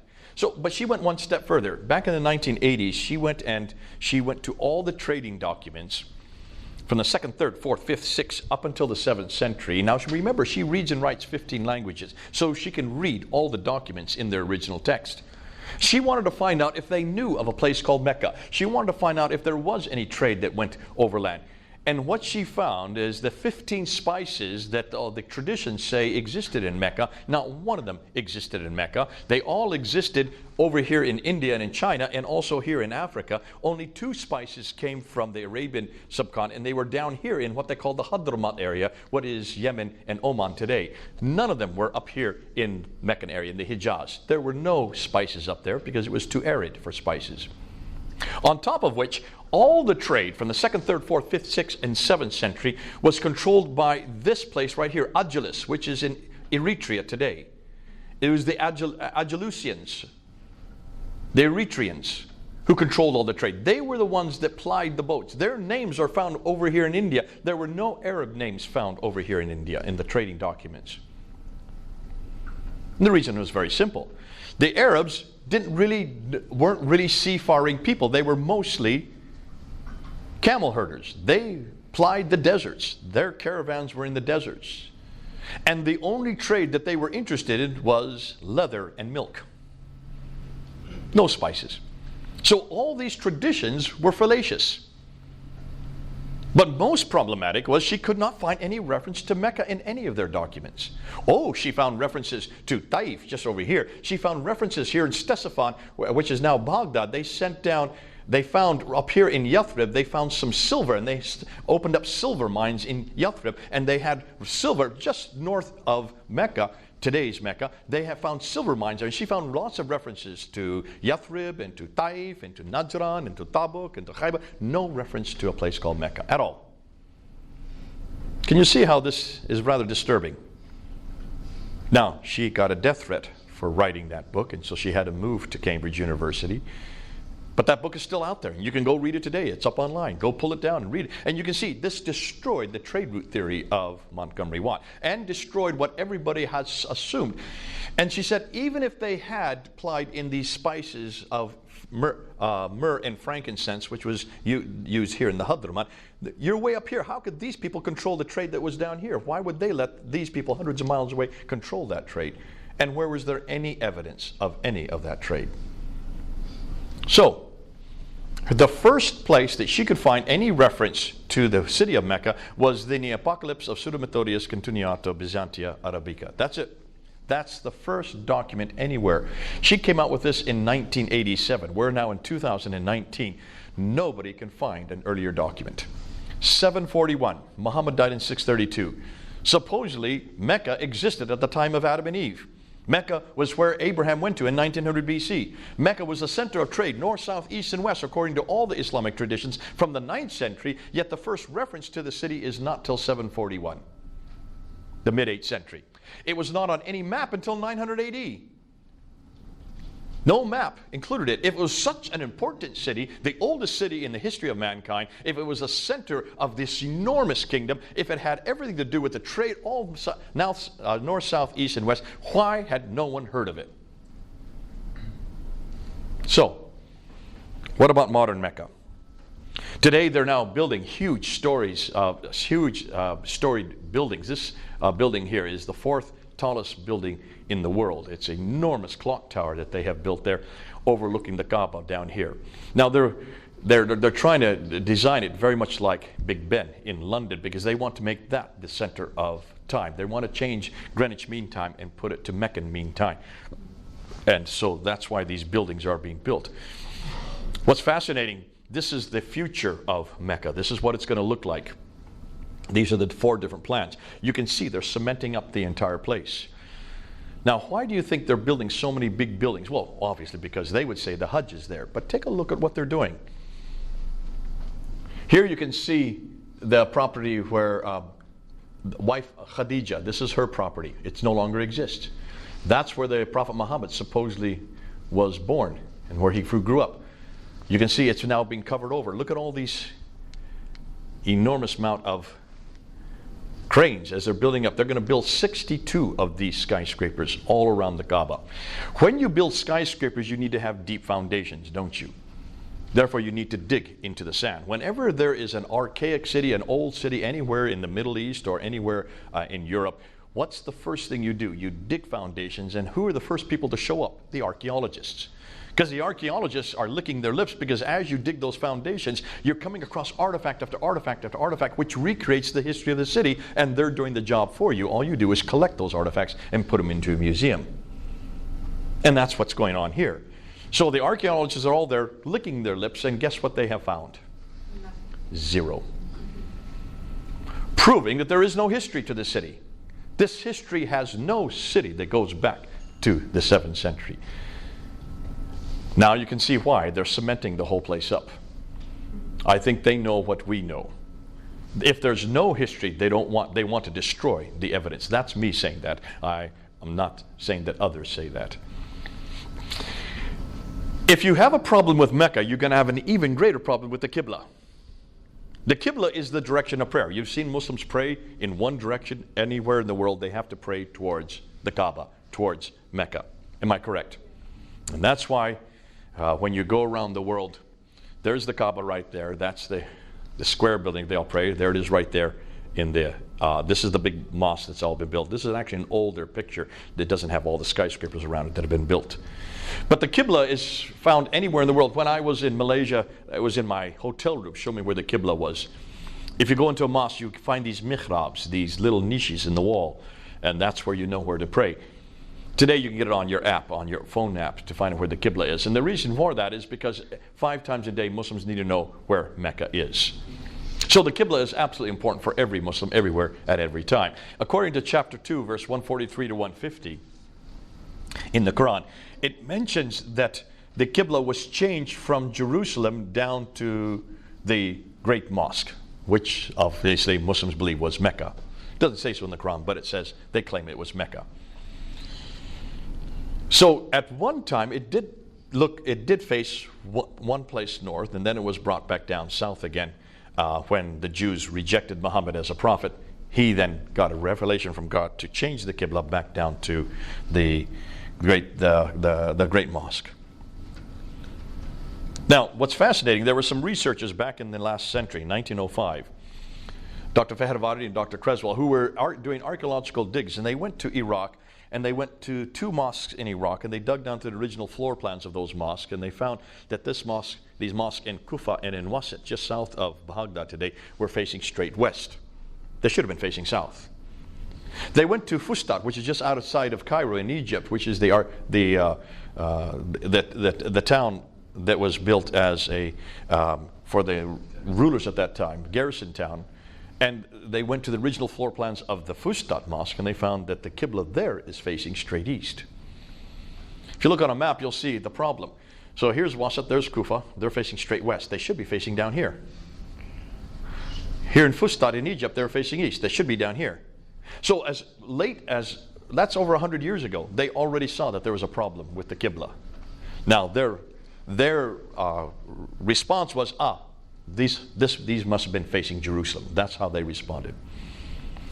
And I remember doing a debate in 1998 where I said the same thing. I was quoting them, and I said, if you look at the mosque in Wasit and Kufa and in Fustat, they're all facing Jerusalem. And I got hammered by that. The Muslims got up there and they just hammered me. And they said, Jay, you have no idea what you're talking about. You're 3 to 5 degrees off. And I said, oh, okay. I should have taken them at their words, and I should have found out why I was 3 to 5 degrees off. And they were correct. I was 3 to 5 degrees off. But back then I hadn't met Dan Gibson yet.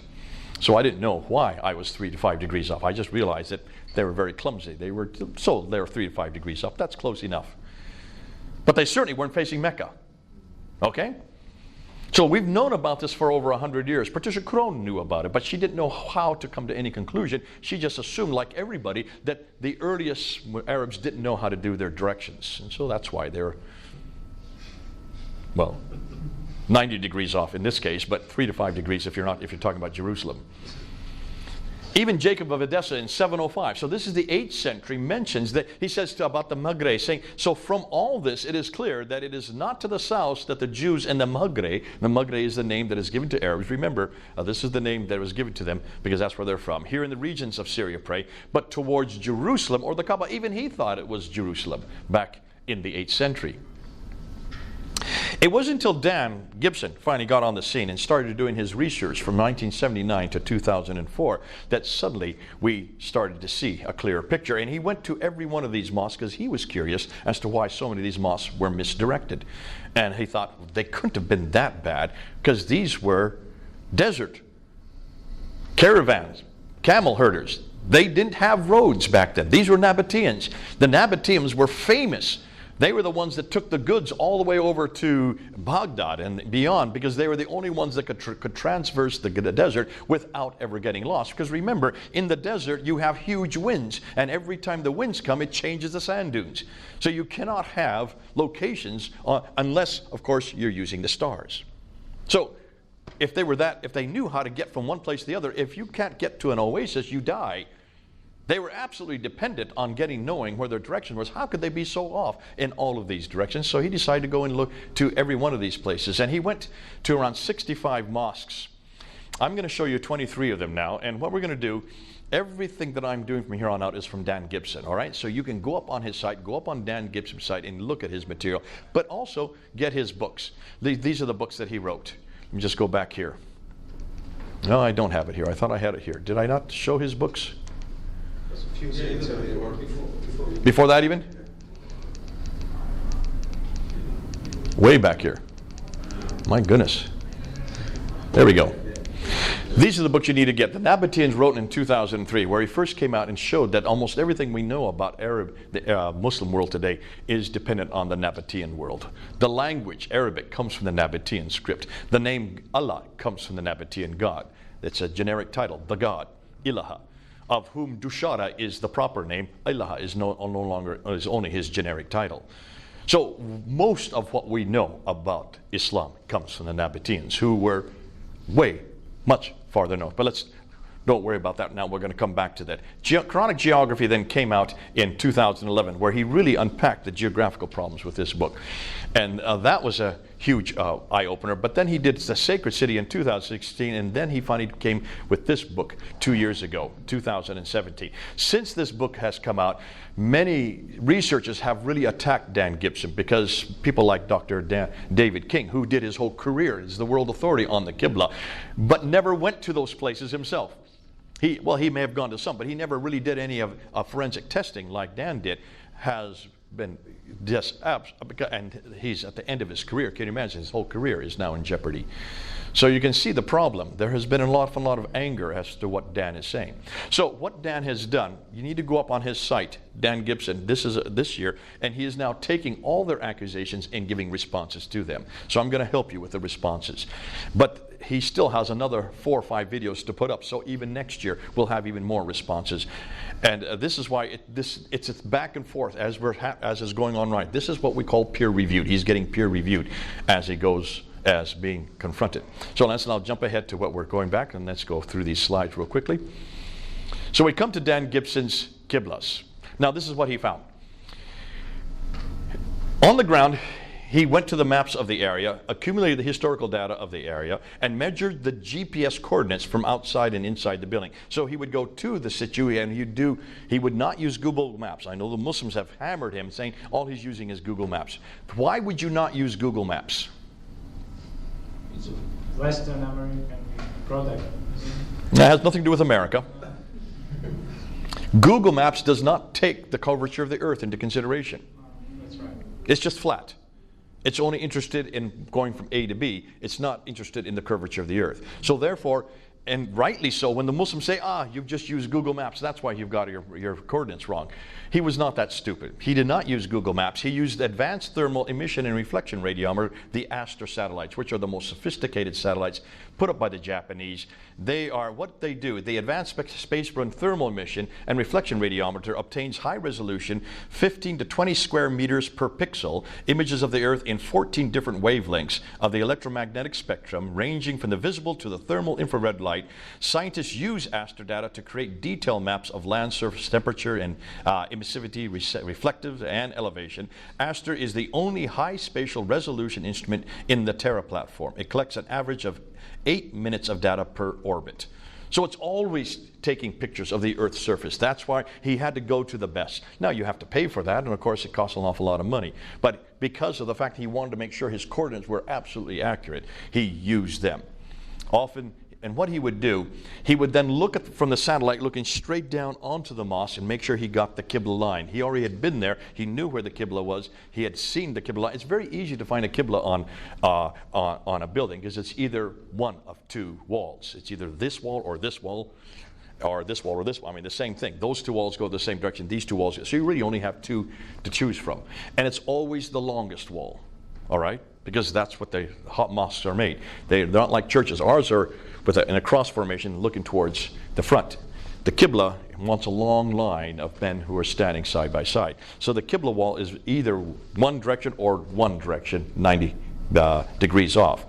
And so it was fascinating because he could find the Qiblas quite easily. Then what he would do is he would find that wall and he'd look down from the space, looking down onto it, and then take the coordinates from space, proving how accurate his material is.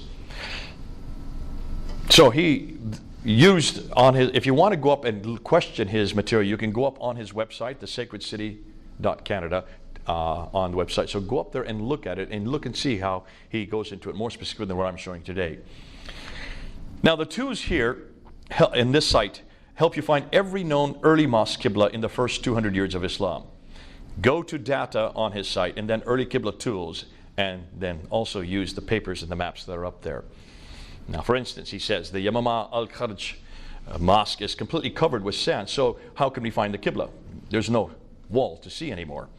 Those who researched this mosque then uncovered it with sand. But on Dan's site, you can zoom in and find the original pictures of that mosque taken by the researchers and then see where the Qibla was as it is uncovered in the picture. Okay, because Muslims have claimed, see, how can you have known where the Qibla, it's all sand. Yes, that is today, but it was uncovered at one time, and that's why he knows by looking and seeing when he was there when it was uncovered, he knew where the Qibla wall was at that time. So, another claim is that he was only looking at solstice lines. So what he did, when he first came out of his material, he only had the Qibla lines, and then he also had the Qibla towards Jerusalem, the Qibla towards Petra, and the Qibla towards Mecca. He has now added another dimension, which is these, what they call the solstice lines. That's the X there, those blue lines, to show you that none of these mosques follow the solstice line. That has been nothing more than a false allegation. This is interesting because that's the Dome of the Rock you're looking at right there. There's the Qibla. But that's not really the Qibla. It's this little mosque to the side that actually has the Qibla in it.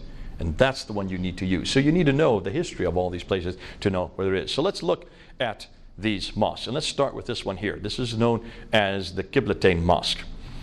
Now, many early mosques don't have Qiblas to help us because they have been rebuilt many centuries later, and the original floor plans and structures have been lost. Other mosques have been rebuilt, but we can see where the original plans still are. The Qiblatain Mosque in Medina is a case in point. We only know this Qibla here. And so it's called Qiblatain, which means the mosque of two Qiblas. All in the name of the mosque, you can see that suggests that there was another Qibla at another time. And it was not till 1987 that they were enlarging the mosque, and as they started digging down to do the enlargement, they came across an entire structure right here showing the first Qibla. But take a look at what direction it's going. It's going in almost exact opposite direction from the existing Qibla that's there today. And the Qiblatain Mosque is in Medina, just north of Mecca. Today it's directed towards Mecca, but the earliest Qibla did not direct towards Mecca. So where was it directed towards? Well, if you pull back and you look and see where it's directed towards? Now, when it first went in 1987, when they saw it, they thought it was Jerusalem. Because, as you can see, it is pretty much going towards, although it's off by about a degree or two from Jerusalem. But look what else it's more directed towards. Petra. Hold that under your hat. So, the great mosque of Guangzhou in Canton, this is thousands of miles away. This is in China. Look at the Qibla there. It's directed towards Petra. There you can see, if you look at the red line, that's the archaic, that's the Qibla that's still there. And that mosque still exists today. It hasn't been destroyed or rebuilt. In Canton, what we call Guangzhou is the Chinese name. Look at this mosque here in Cheraman. Now we're in India. Look at the date, 629. Muhammad's still living at this time, if he was living. Nonetheless, according to their tradition, he'd be living because he didn't die until 632. So here's a mosque. In fact, this one here is 627. So this is while Muhammad's still living. So here you have mosques at the time that Muhammad's still living that are not directed toward where he's living, if he was from Mecca. They're too far north. They're 600 miles. They're directed 600 miles further north. Cheraman Masjid in India, 629, directed towards Petra. Jami Hama Al-Khabir Mosque in Syria, 637. Now Muhammad is dead. He's been dead for 5 years. Look where it's directed. Petra. Now we go to Egypt. The Fustat Mosque. Remember the ones that Fehravadi and Creswell found in 1905? Well, they thought it was towards Jerusalem. It was not towards Jerusalem. Gibson found it. They were actually directed towards that. Those mosques were directed towards the Petra. The Dome of the Rock. There's the Dome of the Rock right there. Now he has a question mark here because that really is not a Qibla, and what's more, that was built in 76 or 1886. So a little over 100 years ago. The Dome of the Rock has been built and rebuilt 11 times. So the outer structure that you're looking at, including the dome itself, were a little over 100 years old. 100 years old, they then put the Qibla on that. But that wasn't there for the original structure. That's why Muslims have hounded me on that. I said, okay, but then take a look at the entire citadel. Which way is it directed? straight towards Petra. We're going to come to this mosque right here. That's the Al-Aqsa Mosque, built in 709 in the 8th century. So that's built in 691. This is built in 709. So now we're in the 8th century, and look what direction it's facing. Petra, not Mecca. You can't destroy it and rebuild it again. That's the problem. The Humayma Mosque in Jordan, built 699. So we're now at the end of the 7th century. It's directed towards Petra. The Amman Mosque in Jordan, so we've been in Syria, we've now been in Israel, now we're into Jordan, we've been into India, we've been into China. All these mosques from all over the world facing Petra. Now we're into the 8th century, 705. We're now to Yemen, a whole other country. This is the Grand Mosque in Sana'a. It's facing Petra. The Kirbat al-Minya Mosque in Israel, 706. It's facing Petra. Take a look at all these mosques. I'm just going to pull back, and now come forward. Notice where they're all coming in. So these are the mosques that we've looked at, coming from all over the world. They're all coming right to Petra. There's a map of them. Medina, China, India, Syria, Egypt, Israel, Jordan, Yemen. All these countries, these mosques from all over, not one of them is facing Mecca. They're all facing Petra. Up till 706, every mosque is facing Petra. So far, no mosque has been found that's facing anywhere else but Petra. Are you following that? Muhammad died in 632. The mosque was canonized according to Islamic tradition in 624. So we're coming up with about 80 years later. They're still all facing Petra, according to the archaeological finds. Here's a look of looking down straight on him, and you can see that all the 17 Petran Qiblas fall within a 45-mile dotted circle, proving how accurate they were. This will become important later on. Then in 706, a new mosque with a completely different Qibla was discovered. And it's somewhere in between, almost halfway between Petra and Mecca, you get a new Qibla. This is Qibla number 2. All right? But there's nothing there. That's curious. Hold on to that. I'll show you why. Back in 708, another mosque. This is in Iran. It's facing Petra again. The Al-Aqsa Mosque, as I said earlier, in Jerusalem, Israel, 709. It's facing Petra, like the Dome of the Rock, like the entire citadel. If you look at it, you can see here. Here's the Al-Aqsa Mosque. There's the Dome of the Rock. And you can see the Qibla is in red. It should be in black. It should be going in that direction. It's actually off by those degrees there. Now, when you get to Damascus in Syria, the Jami, I should have you read this, because you're what does that say in Arabic, so I don't desecrate your language? Umawi al-Kabir. Yeah. Damascus, 709. In between again, here's the second one that's in between, almost exactly the same place as the earlier one. Then we get the Kirbat al-Mafjar in Jericho in Israel, back to Petra again. Can you see? Mecca, let's go back here. Mecca is the almost exact opposite direction. Can you see that right there? That's Mecca today. That's where the mosque is directed in the red line. The Anjar Mosque in Lebanon in 714, Petra again. The Mosque of Umar, Basra, Syria. Then we come to the in-between mark. Now we're in 721. We're now almost 100 years later. Still, no mosque is facing Mecca. Dahar al-Gharbil Mosque in Syria, 726. In between. It's not till we get to this mosque, 727. Look at the date. Now we're over 100 years later. The first mosque we have been able to find that's facing Mecca. This is the third Qibla. So this is now Qibla number 3. The first Qibla, number 1, is Petra. The second is in between. The third is Mecca. Mecca is introduced in 727. Here's the Qas al-Khayr al-Sharqi Mosque in Syria, 728. It's in between. The Amman Citadel Mosque, Jordan, 730. It's in Mecca. Now take a look at this. I want you to look at this a little bit better. Let's look at this next picture. Remember, in 701, I said that this one down here was facing Mecca, and it still is. It's the older mosque. In 701, that one faced Petra. Sorry, did I say Mecca? Petra. That's facing Petra. They then rebuilt this mosque up here behind it, and above it, that's 730. That's facing Mecca. So something has happened between 701 and 730. Both mosques are still there today. So the evidence, you can't destroy the evidence, proving that something happened that changed the Qibla between 701 and 730. That's why this one's such a good one, because you can see both mosques in the same area, proving that there was a change of direction between 701 and 730. Hold that under your hat. The Jami al-Zaytuna Mosque in Tunisia. Now we get a fourth Qibla.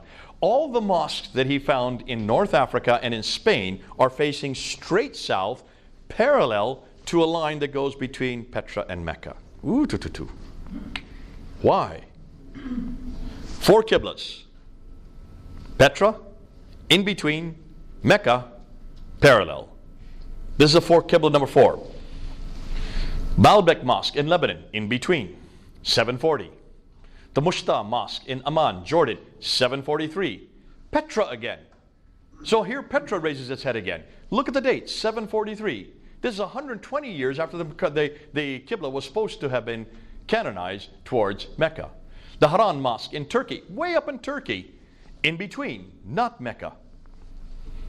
Qasr al-Qaidar Kufar Mosque, there's one that is facing Mecca, 764. The Ribat Mosque in Tunisia, remember I said all the ones in North Africa are facing parallel, not in between, not Petra nor Mecca. The Sahih Ramda Bawr Mosque in Oman, around 771, we don't know exact date for that, that is facing Petra again. The Sumail Omani Mosque in Oman, around 771, it's facing Petra again. So here's still this holdout towards Petra. Why? The Raqqa Mosque in Syria in 772, it's facing in between. The Bibi Samarkand in Uzbekistan, way over in Uzbekistan, way off to the east, it's facing Petra. Possibly Jerusalem, most people now think it's now Petra. The Cordoba Mosque in Spain, like I said, like North Africa, it's facing parallel. The Jami Uqba Ibn Nafi Karawan in Tunisia, again, 836. 836, this is the 9th century. It's parallel, it's not facing Mecca. So here are the 4 Qiblas.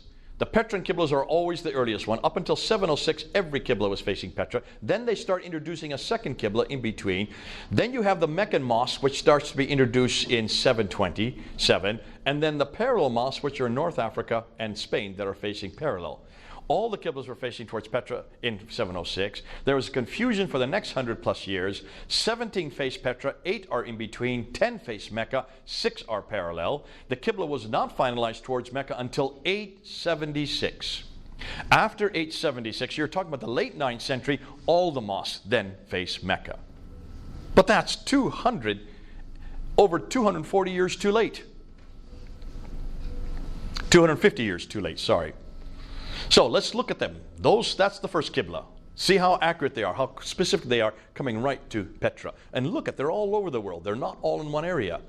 All the way over in Guangzhou, Canton, India, here in the Oman, in Yemen, all the way up here in Bibi Samarkand in Uzbekistan.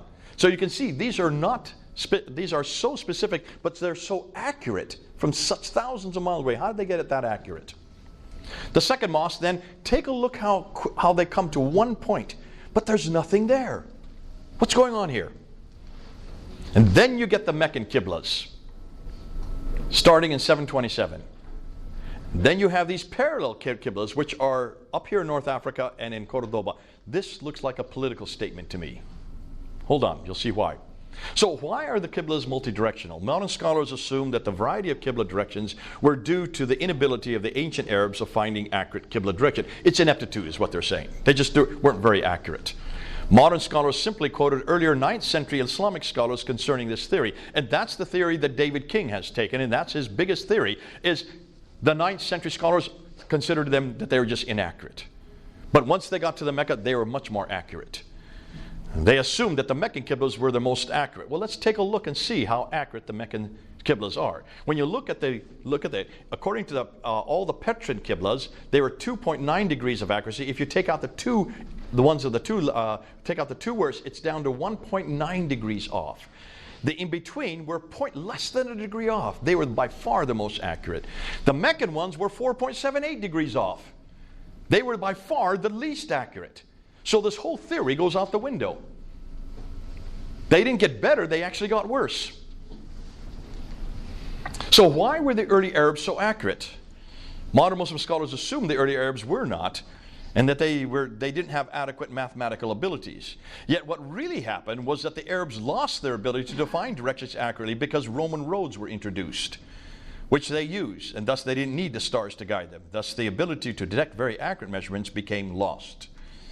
The earliest Arabs who built the earliest mosques used astronomy, the study of stars, to find one's direction, not astrology, the use of stars to tell the future. They had to, because their trips across the desert was always across the desert where the sands shift and move, and they would die if they didn't know how to find their way. And what they would do is they would use these type of things. They would use, to find the north and south, they would always use the North Star, which never moves. And they used their fingers or the kamal, a block of wood on a string, which measured how far up and down the knots on a string were once that block sitting on the horizon reached the North Star. So by pulling the string back, they put it on their horizon, there's the North Star, and as they pulled it back, as it hit the North Star, then they knew where the knot was on that string. They knew exactly where the direction was. Something as crude as that, yet saved their lives. For east and west, they needed to use a constant. So they used the number of steps a man walked in order to arrive at his place they were going. Men traveled on foot, while camels were used for carrying the goods. As they walked, they employed poetry, which had a rhythm and a allotted number for each poem. So when they came to the end, they would know how far they had reached and simply added up the number of times they had recited a certain poem. Thus the reason they chanted poetry as they walked. They still do that today. Now you know why. It actually saved their lives to chant this poetry. And that's why poetry was so important for the early Arab, especially the traders. Now they used stars to find their direction. They employed 32 stars, which were used on a compass to know when they needed to go east and west from their location in relation to the North Star. Thus, for instance, they would walk towards Naka. There's Naka, right? Which is a star in the northwestern direction. When they went for a certain number of strides, depending on the poetry they were reciting, they were told, use this poetry, do it 32 times, and you'll get that direction, going towards Naka. Then they turned the other direction. They went towards Altir for a certain number of poems. And you go towards this direction for 10 of these poems, and in the eastern direction, and so on. And that's how they found their direction. We don't do that today, so we don't understand this. But if you're in the desert war, you better know how to do these directions accurately. And that's why the earliest Qiblas are the most accurate. The later ones, they no longer needed that because now they were using roads, which had markings on it. So why Petra? Why is Petra so significant? Well, take a look at where Petra is. It's right at the center of all the trade. It was the sanctuary city for the Nabateans. The Nabateans did not have their empire. They were traders, so they were all over the world, and they would have families that would stay in different cities in the different trading outposts. Therefore, they did not have any empire or any capital city. But they did have sanctuary cities where they would keep tombs, and they would have their temples there, carved out of sheer rock. You can see, if you've been to Petra, these beautiful carving. That's a treasury there. These are the tombs and temples. So it's a city of tombs and temple for the Nabatean people. And whenever someone died, they would send the body back to Petra or Medina Sali. Those are the two major cities of the Nabatean kingdoms. And they would then send them back to have their bodies there. And they would make a pilgrimage back to Petra to then not worship, but to honor their ancestors there. So Petra was the center of the Nabatean kingdom. It was a center of the trading block, the trading routes for all the trade, north, south, east, and west.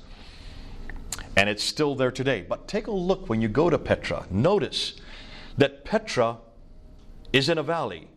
It has a parallel valley. There's the valley. There's the parallel valley. It has a stream. It has whole stream. And in fact, it has whole waterworks that have been created. Exactly what we're finding in the traditions. It is outside the ruins would be a pillar of salt. If there would be any pillar of salt, it would be outside the ruins of Petra. It has fields. It is a place where the prophet has trees and grass and fruit and clay and loam. Everything that the Quran's talking about, everything the traditions are talking about, exists in Petra, not in Mecca. And it has olive trees. The one thing you cannot find anywhere in the Arabian Peninsula, you can find in Petra.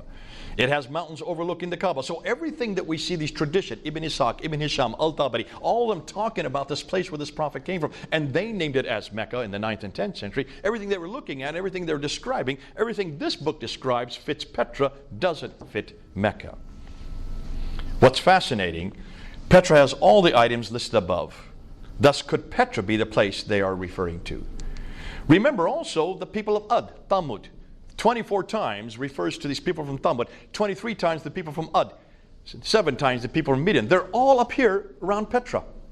So if you're going to have any contact, especially as a trader, you'll have contact with all these people. That would make sense. If you're in Petra, it would not make sense if you're way down here, 600 miles further down in Mecca.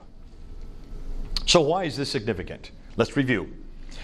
So far, nothing is known of Muhammad until the late 7th century from within Arab sources. His book, the Quran, and its manuscripts don't appear until the early 8th century. His city, Mecca, isn't referred to until the mid-8th century. His biography and his sayings don't even appear until the early to late 9th century. Thus, much of what we know of Muhammad is written down hundreds of years later and hundreds of miles away.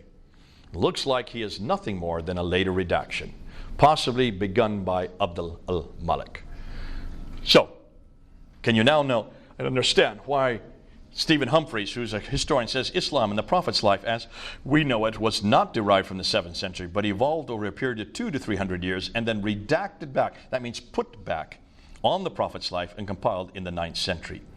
So everything we've known about Islam, everything that I talked about from the very beginning, that classical model, is not from the 7th century, it's from the 9th and 10th century. Do you know why Mecca became so very important for Islam? Why didn't they just take... Hold on. That's the next question. You're prophetic. You want me to get into that, so let's go into that. We're not finished yet. We still have another half hour. So, here are the questions we need to ask. Why are there no Muslim sources for 200 years, number one? Why do the claims they make not fit the 7th century historical record, number two? Why are the geographical references so few and confusing, and why do they all seem to fit an area much further north?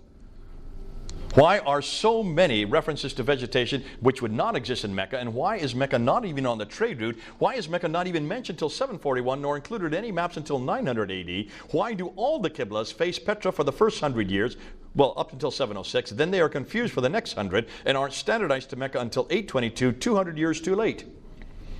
Is it not surprising, therefore, that historians now consider much of what we know about early Islam is possibly historically spurious? So, getting to your point, so what really happened?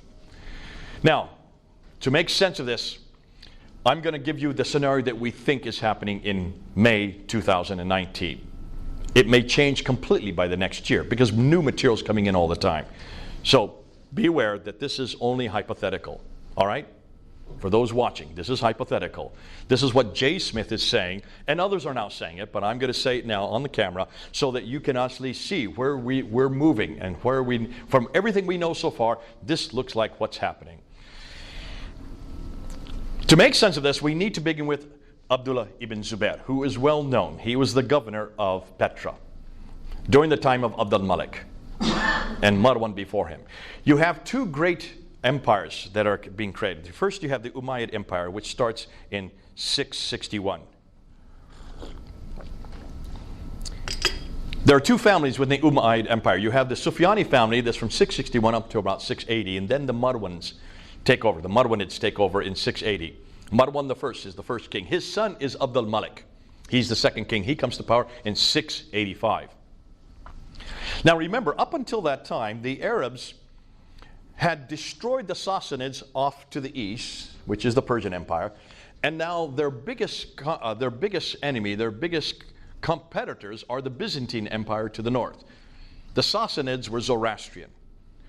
The Byzantines to the north are Christian.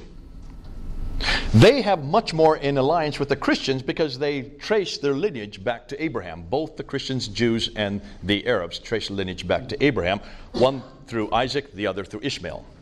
So they are cousins with the Byzantines. They have nothing to do with the Zoroastrians. Plus, they have already destroyed the Zoroastrians. They're not really a problem for them. Petra, but look and see, and let's just go to this map and then I'll come back to this.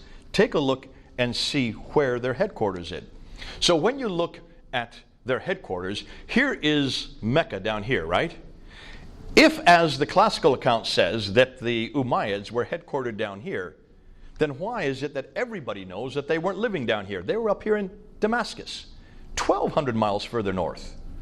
What were they doing in Damascus? Why weren't they down in the Hijaz, in Medina? No one's asked that question before. We're asking it. So they're way up here in Damascus. Here's the Byzantine Empire up here and further to the west. Here's the Sassanid Empire over here. Now the Sassanids were destroyed by the Arabs coming up, and they took over Basra, Baghdad, Damascus, Jerusalem, and Cairo. All these cities along here, what they call the Crescent, the Golden Crescent. All those cities were destroyed by 652. They now control those great 5 cities of the Levant. But all of the people that, because they were nomadic, they were Arabs, they needed people to run the cities, people who were literate. So the best people to run the cities were the Jews and the Christians that lived there, because they were not only literate, they were their cousins via Abraham. So they made them Maulis or Mawalis, and that's well documented. They became the ones that ran the cities. The Arabs, being nomadic, didn't even live in the cities. They were not urban, so they lived outside the cities in their own garrison towns. Fustat is the garrison town of Cairo over here. So Fustat is the garrison town where they lived. The Jews and the Christians ran the cities for them. Now here's the problem. So from 652 up until 685, when Abdul Malik comes to power, the Jews and the Christians had ran the cities, but yet, hold on a minute, the Arabs were the ones that controlled it. The Jews and Christians have a prophetic line. The Arabs don't. The Jews and the Christians have a scripture. The Arabs don't. Yet you control now the Jews and the Christians, but you don't have the identity that the Jews and the Christians have. So what are you going to do? Abdul Malik knows that. He has seen 40 years of Arab dominance. He now moves into Damascus. He's taken over from his father. He owns all that swath of land all the way from India to Andalusia, which is Spain. From Spain to India was under his control, and yet he has no identity because he has no prophetic line. There is no scripture to the Arabs. They have no scripture. So what are you going to do? You want to create an Arab identity. Hold on to that. So he's up here in Damascus, but his sanctuary is here in Petra, because he's just taken over the Nabatean sanctuary, which is the sanctuary that all the Nabateans, from which he has derived his power. Their sanctuary is here, and that's why all the mosques from all over are facing Petra. Then in 685, Abdul ibn Zubayr rebels against him. He is in Petra. He destroys Petra and takes the black stone and flees to the south. Well documented. Black stone. What's the black stone? Look at the antecedent. It's a Nabatean. The black stone is where God's presence is. When he takes God's presence out of Petra, you can see this is a huge slap in the face to the Umayyads. They have to come down, and of course, as he's coming down, something happens in Damascus. Someone is killed, and he has to return. Abdul Malik has to return back up to Damascus. Never finds Ibn Zubayr. So he goes to the south, but we don't know where he goes to in the south. We just know he goes to somewhere in the Hijaz. Now Abdul ibn Zubayr, he needs allies against the great Umayyad Empire. So who does he look to? Well, he looks over here to Ctesiphon, which is the archaic name for what is now called Baghdad. So who's over here in Ctesiphon? These are the original. These are the Arabs who are then left behind after the Sassanid kingdom is destroyed. They are the ones who are living in Ctesiphon. They come to his aid because they hate the Umayyads, because they're in competition with the Umayyads. You have the Umayyads here, you have the Abbasids here. So they come and they become an ally with Ibn Zubayr. Ibn Zubayr looks like now that's where Mecca then becomes important, because they now need to put the black stone in a place, a new sanctuary. So that's why Mecca was chosen. But remember, Mecca has no history. We can't find any history for Mecca.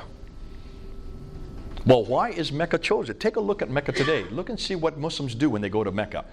They go between these two hills, back and forth, 7 times. What are those hills for? Well, they say that's where Hagar went to look for water. Why do you commemorate looking for water in these 2 hills when she never found any water? She found it where the Zamzam well is, according to the tradition.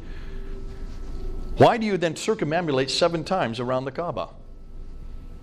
Why do you go out to these 3 zamarats and throw 7 or 49 numbers of 7 stones at these 3 zamarats? What are these zamarats? These are devils. Wait, 3? I thought there was only 1 devil, only 1 Satan. What does this suggest to you? Looks like this Mecca was a pagan sanctuary, a pre-Islamic pagan sanctuary that did have that had enormous importance for the nomads in that period.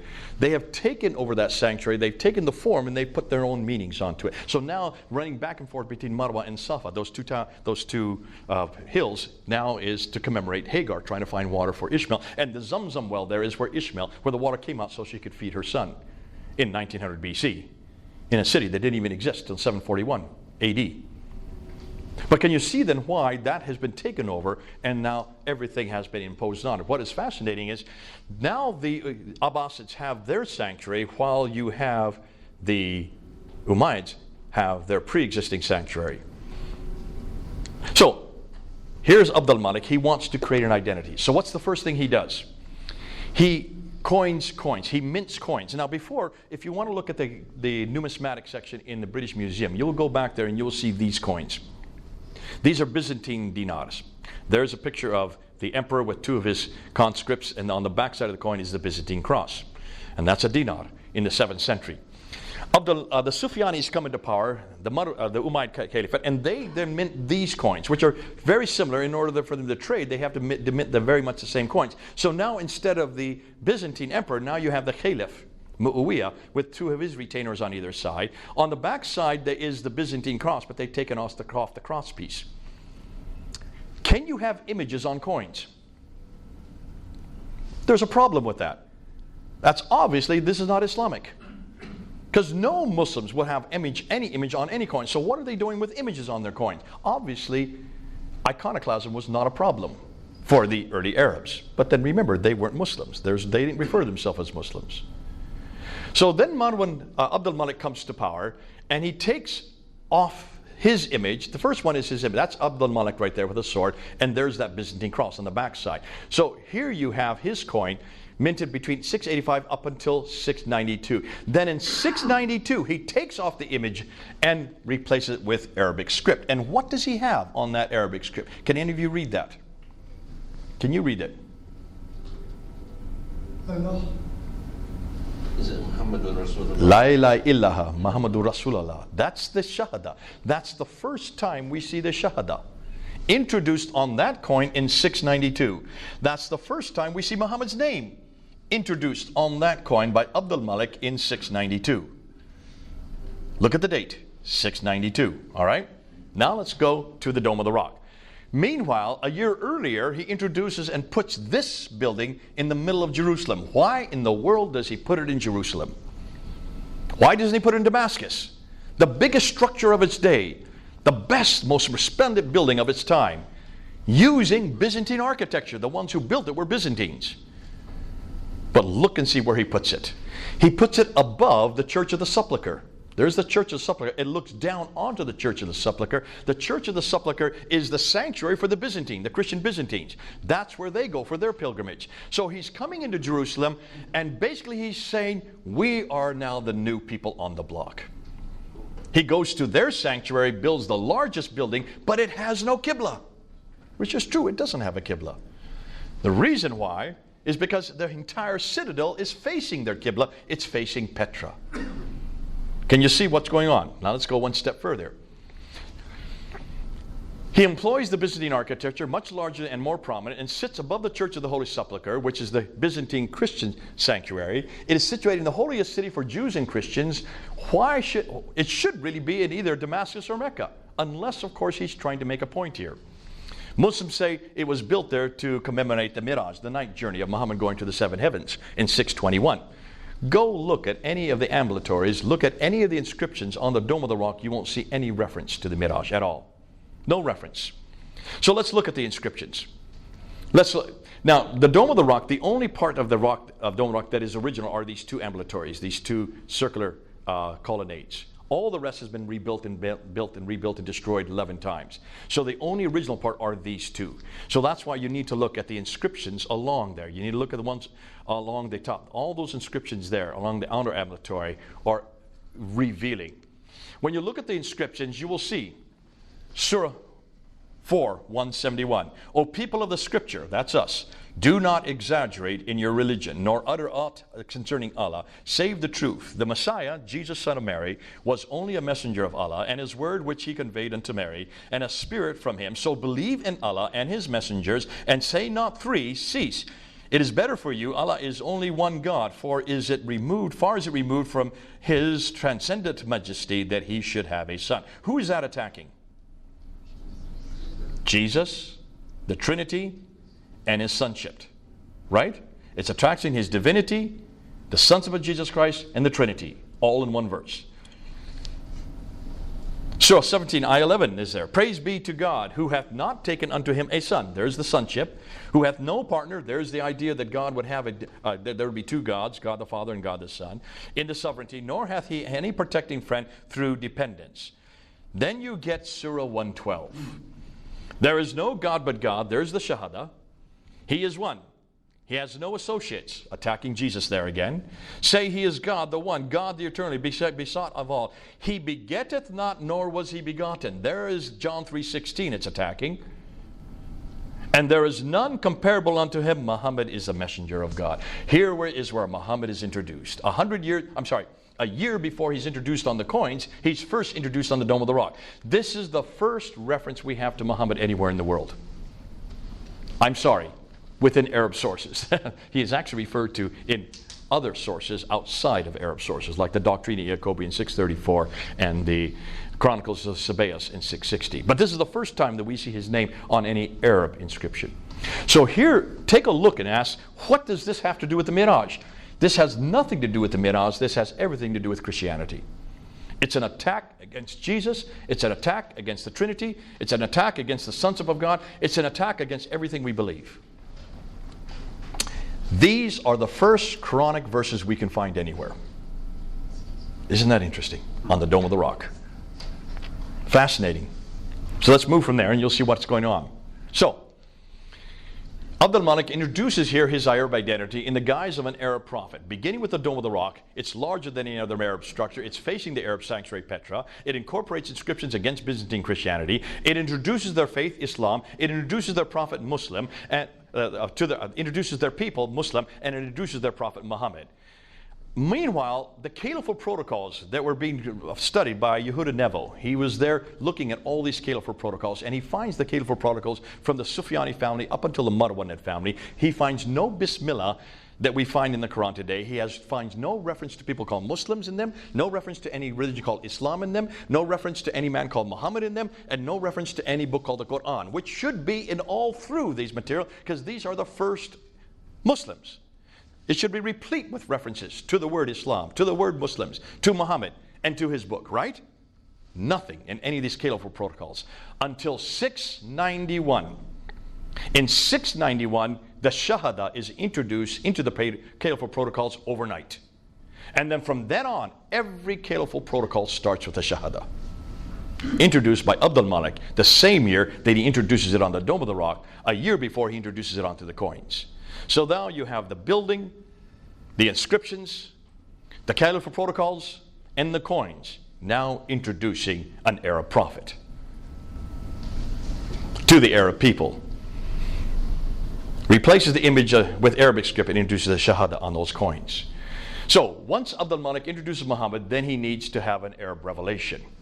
This is why the earliest Quranic texts are on the Dome of the Rock, 691.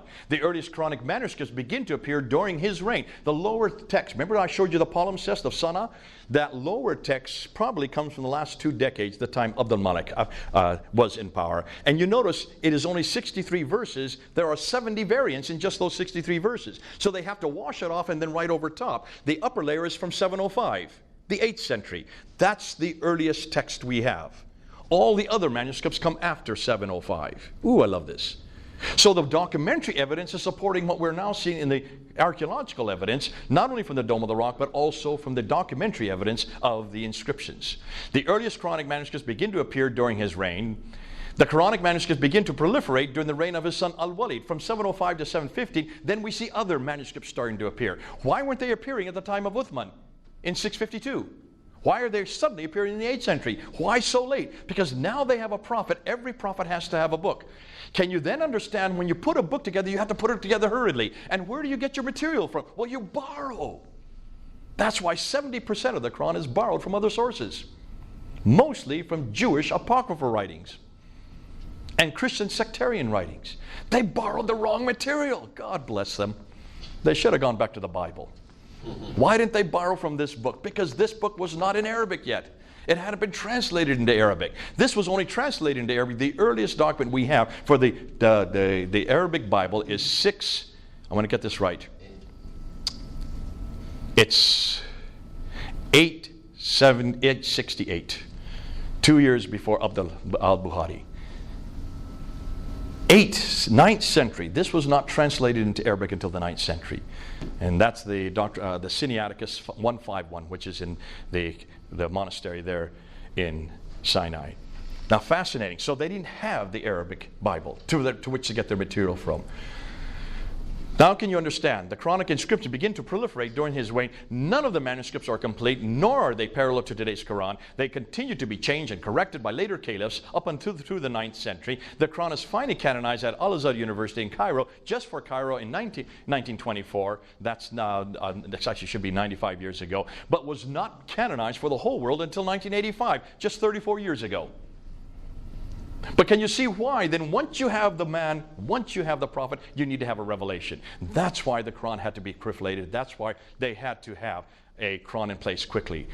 Now, at that time, you have two empires that are competing for an Arab sanctuary. The Umayyads and the early Nabatean sanctuary in Petra is destroyed by an earthquake in 713. Getting back to your question.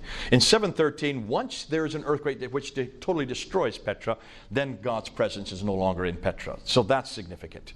So that pretty much weakens the ascendancy of the Umayyads. And that's why really you can see now they know if they have no longer sanctuary, they no longer have any theological legitimacy. That's important.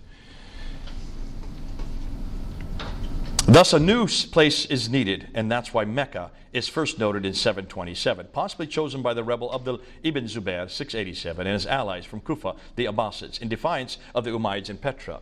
The Abbasids and Zubair, with their sanctuary in Mecca, then demand allegiance to the surrounding tribes. All of those qiblas facing Mecca are those who ally themselves with the Abbasids. So this is a political statement. Al-Hajjaj, however, remember Al-Hajjaj is a governor over in Kufa. In 706, he rebels against Abdul al-Malik. Well, actually Marwan, because 706 Marwan comes to power. Walid comes to power, in Walid. He rebels in 706 against both, and it is his mosques which are facing in between. So he's demanded that all the mosques face not Petra nor Mecca, because he's making a political statement. He wants to see who's going to win out.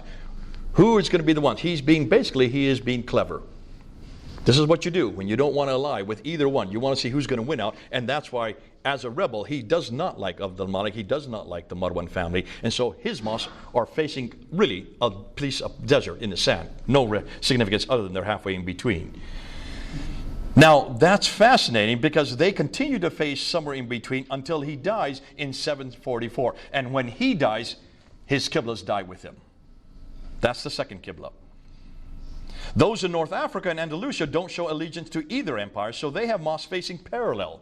They are waiting to see who's going to win out, and that's why all their mosques are facing straight south, parallel to the line between Petra and Mecca. When the Abbasids finally overpowered the Umayyads in 749, most of the qiblas then faced Mecca, with a few holdouts until 822, after which they all face Mecca. So the ones that you see that still come out after 749 are those who still have allegiance to the Umayyads, but they're dwindling in power. The Abbasids are gaining in power. So this is nothing more than a political statement. So here's what if possibility. Now that the Muslims have a prophet called Muhammad, his name is now introduced in 691, a revelation of the Quran, which is starting to be introduced in 705, a sanctuary called Mecca, which according to documentation is not referred to until 741, but looks like it comes into existence around between 713 and 727, because the first mosque that's facing Mecca is 727. They then need a history. Now can you understand why the histories only begin to appear in the 9th century? It takes them 100 years to finally introduce the Sirah, the biography of this prophet. It takes them another 240 years to introduce the Hadith, the sayings, in 870, and then the Tafsir is introduced in 923. So by the 9th century, they then have the book, the man, the place, and the story. And a new religion is formed and growing, yet not something that was created in 22 years, like Muslims like to tell us. It took 200 to 300 years to do this. What did they do with all those that disagreed? They eradicated and burned anything that disagreed with that narrative. That's why you have wholesale destruction of other texts. Now that's actually in Al-Bukhari. Bukhari does talk about that, but he puts it at Uthman's time when he says that all the manuscripts were destroyed. No, that probably didn't ever happen. There was no manuscript at the time of Uthman. But what he is saying is this is very clear. The Abbasids then destroyed anything that disagreed with this narrative. That's why you can burn books, but you can't burn buildings.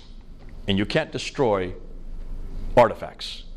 And that's why the Qibla is so damaging. And that's why the problem with Mecca is even more damaging. So, summation. Why are there no Muslim sources for 200 years? Why do the claims they make not fit the historical record? Why are the geographical references so few and confusing? Why do they all seem to be much further north? And why are there so many references to vegetation which would not exist in Mecca? And why is Mecca not mentioned until 741, nor included in any maps until 900? Why is Mecca not even on the international trade route? Why do all the Qiblas face Petra up until 706, then are confused for the next 100 years up until 822, and then finally canonized in around 822 to 847, 200 years too late? What is Abdul Malik's role in all of this? And does this not show that what he was introducing was a nascent Quran, the beginning of the Quran, of the Islam, and the reason why he's beginning it, because he's created an Arab identity. Now can you see, when you read the Quran, you notice over and over again, it says this is an Arab book in the Arab language for the Arab people. Now can you see why there's so much emphasis in Arabic? Now can you see why you can only read this in Arabic? And why, even as you know, as an Iranian, the Arabs are always elevated above all other people. It's very racist, isn't it? The Arab world always sees themselves as superior because that Arab identity was created by Abdul Malik himself. And that's why the Arab language then was introduced on all the coins in 691 as a script that became the script for all people in all places and all time. So, with that in mind, what are we going to do with Muhammad? How should we critique him, considering this new information we now have about him? Since much of what we know about early Islam is endowed, since much of the Quran is also endowed, since nothing is known of Muhammad until the late 7th century, or Mecca until the mid-8th century, or his story until the 9th century, hundreds of years later and hundreds of miles away, can we therefore conclude that Islam is nothing more than a later redaction possibly begun by Abdul Malik, then continued by his descendants, proving Muhammad had nothing to do with the Quran? So who is he and what is his purpose? It looks like Muhammad is the wrong man at the wrong place, doing the wrong thing at the wrong time. But I like to end with Jesus. How should we critique Jesus? Using the same historical criteria we use for Muhammad. We know where Jesus was born, Bethlehem. We know where Jesus grew up, Nazareth. We know where Jesus died and when in Jerusalem. We know what Jesus did for the last 3 years of his ministry. We know this all from eyewitness account, Matthew and John. We know this all from hostile accounts. Even people like Thallus, Tacitus, and Josephus do talk about that death there on the cross. We know when they were written, between 15 and 60 years for the gospel accounts in the New Testament. We know that few doubt his historicity, proving that we have the right man at the right place doing the right thing at the right time. Hallelujah. Like with like. So, where to from here? We must confront Islam's historical foundations. I don't think we have a choice, any other choice but to. More than that, we must challenge Muhammad in the Quran. This material is too damaging and too important. Yes, it is controversial. Yes, it is confrontational. We must demand that the same of all books, not just the Quran, not just the Bible, the Upanishads, the Vedas, the Bhagavad Gita, the Book of Mormon, all have to go through this same test that I've just given to Islam. And we must bring it into the public sphere. Too many do not want this to be known. Like Dr. Gerald Hodden, he did not want me to go down to Speaker's Corner. I said, I'm not asking you to do it, let us do it. And really, this is something that we have to do. Because we're the only ones that have an antidote. The Gerald Hottings, the Bishop Crones have nothing to offer Muslims. We do. Because the very same questions I've asked today of Islam have been asked of this book and about our Lord Jesus Christ. We have answered every one of those criticisms. We created the criticisms. Looking at the Bible, looking at Jesus, looking at early Christianity, redacted criticism, source criticism, literary criticism, historical criticism would not exist without Christianity. Mostly done by Christian scholars. Can you then understand why we are the best equipped? Because not only do we understand the material better, we are the only ones that have an antidote. We have the only alternative. We need to bring them home. Now, some of you want to know, how can you learn more? We now have a course that we are now teaching. It's called the Founder Course on Islam, where we are teaching Islamic apologetics and polemics. But you don't have to come to us, we come to you. This is now a course for Christians only. I'm saying this to the camera. This is not for Muslims. This is not your course. This is a course for Christians only, those who are working with Muslims, any of you who want to engage. We come to you by Zoom webinar every Tuesday, starting in September to April. These are the courses. We have 4 modules. We have a foundational theological comparatives on Jesus and atheism, Islam, Islamic belief and practice, Islamic law in light of the biblical law, biblical visuals and answers to Muslim objections, a biblical critique of Allah, and we have then live question and answer for those who teach that. Module 2 is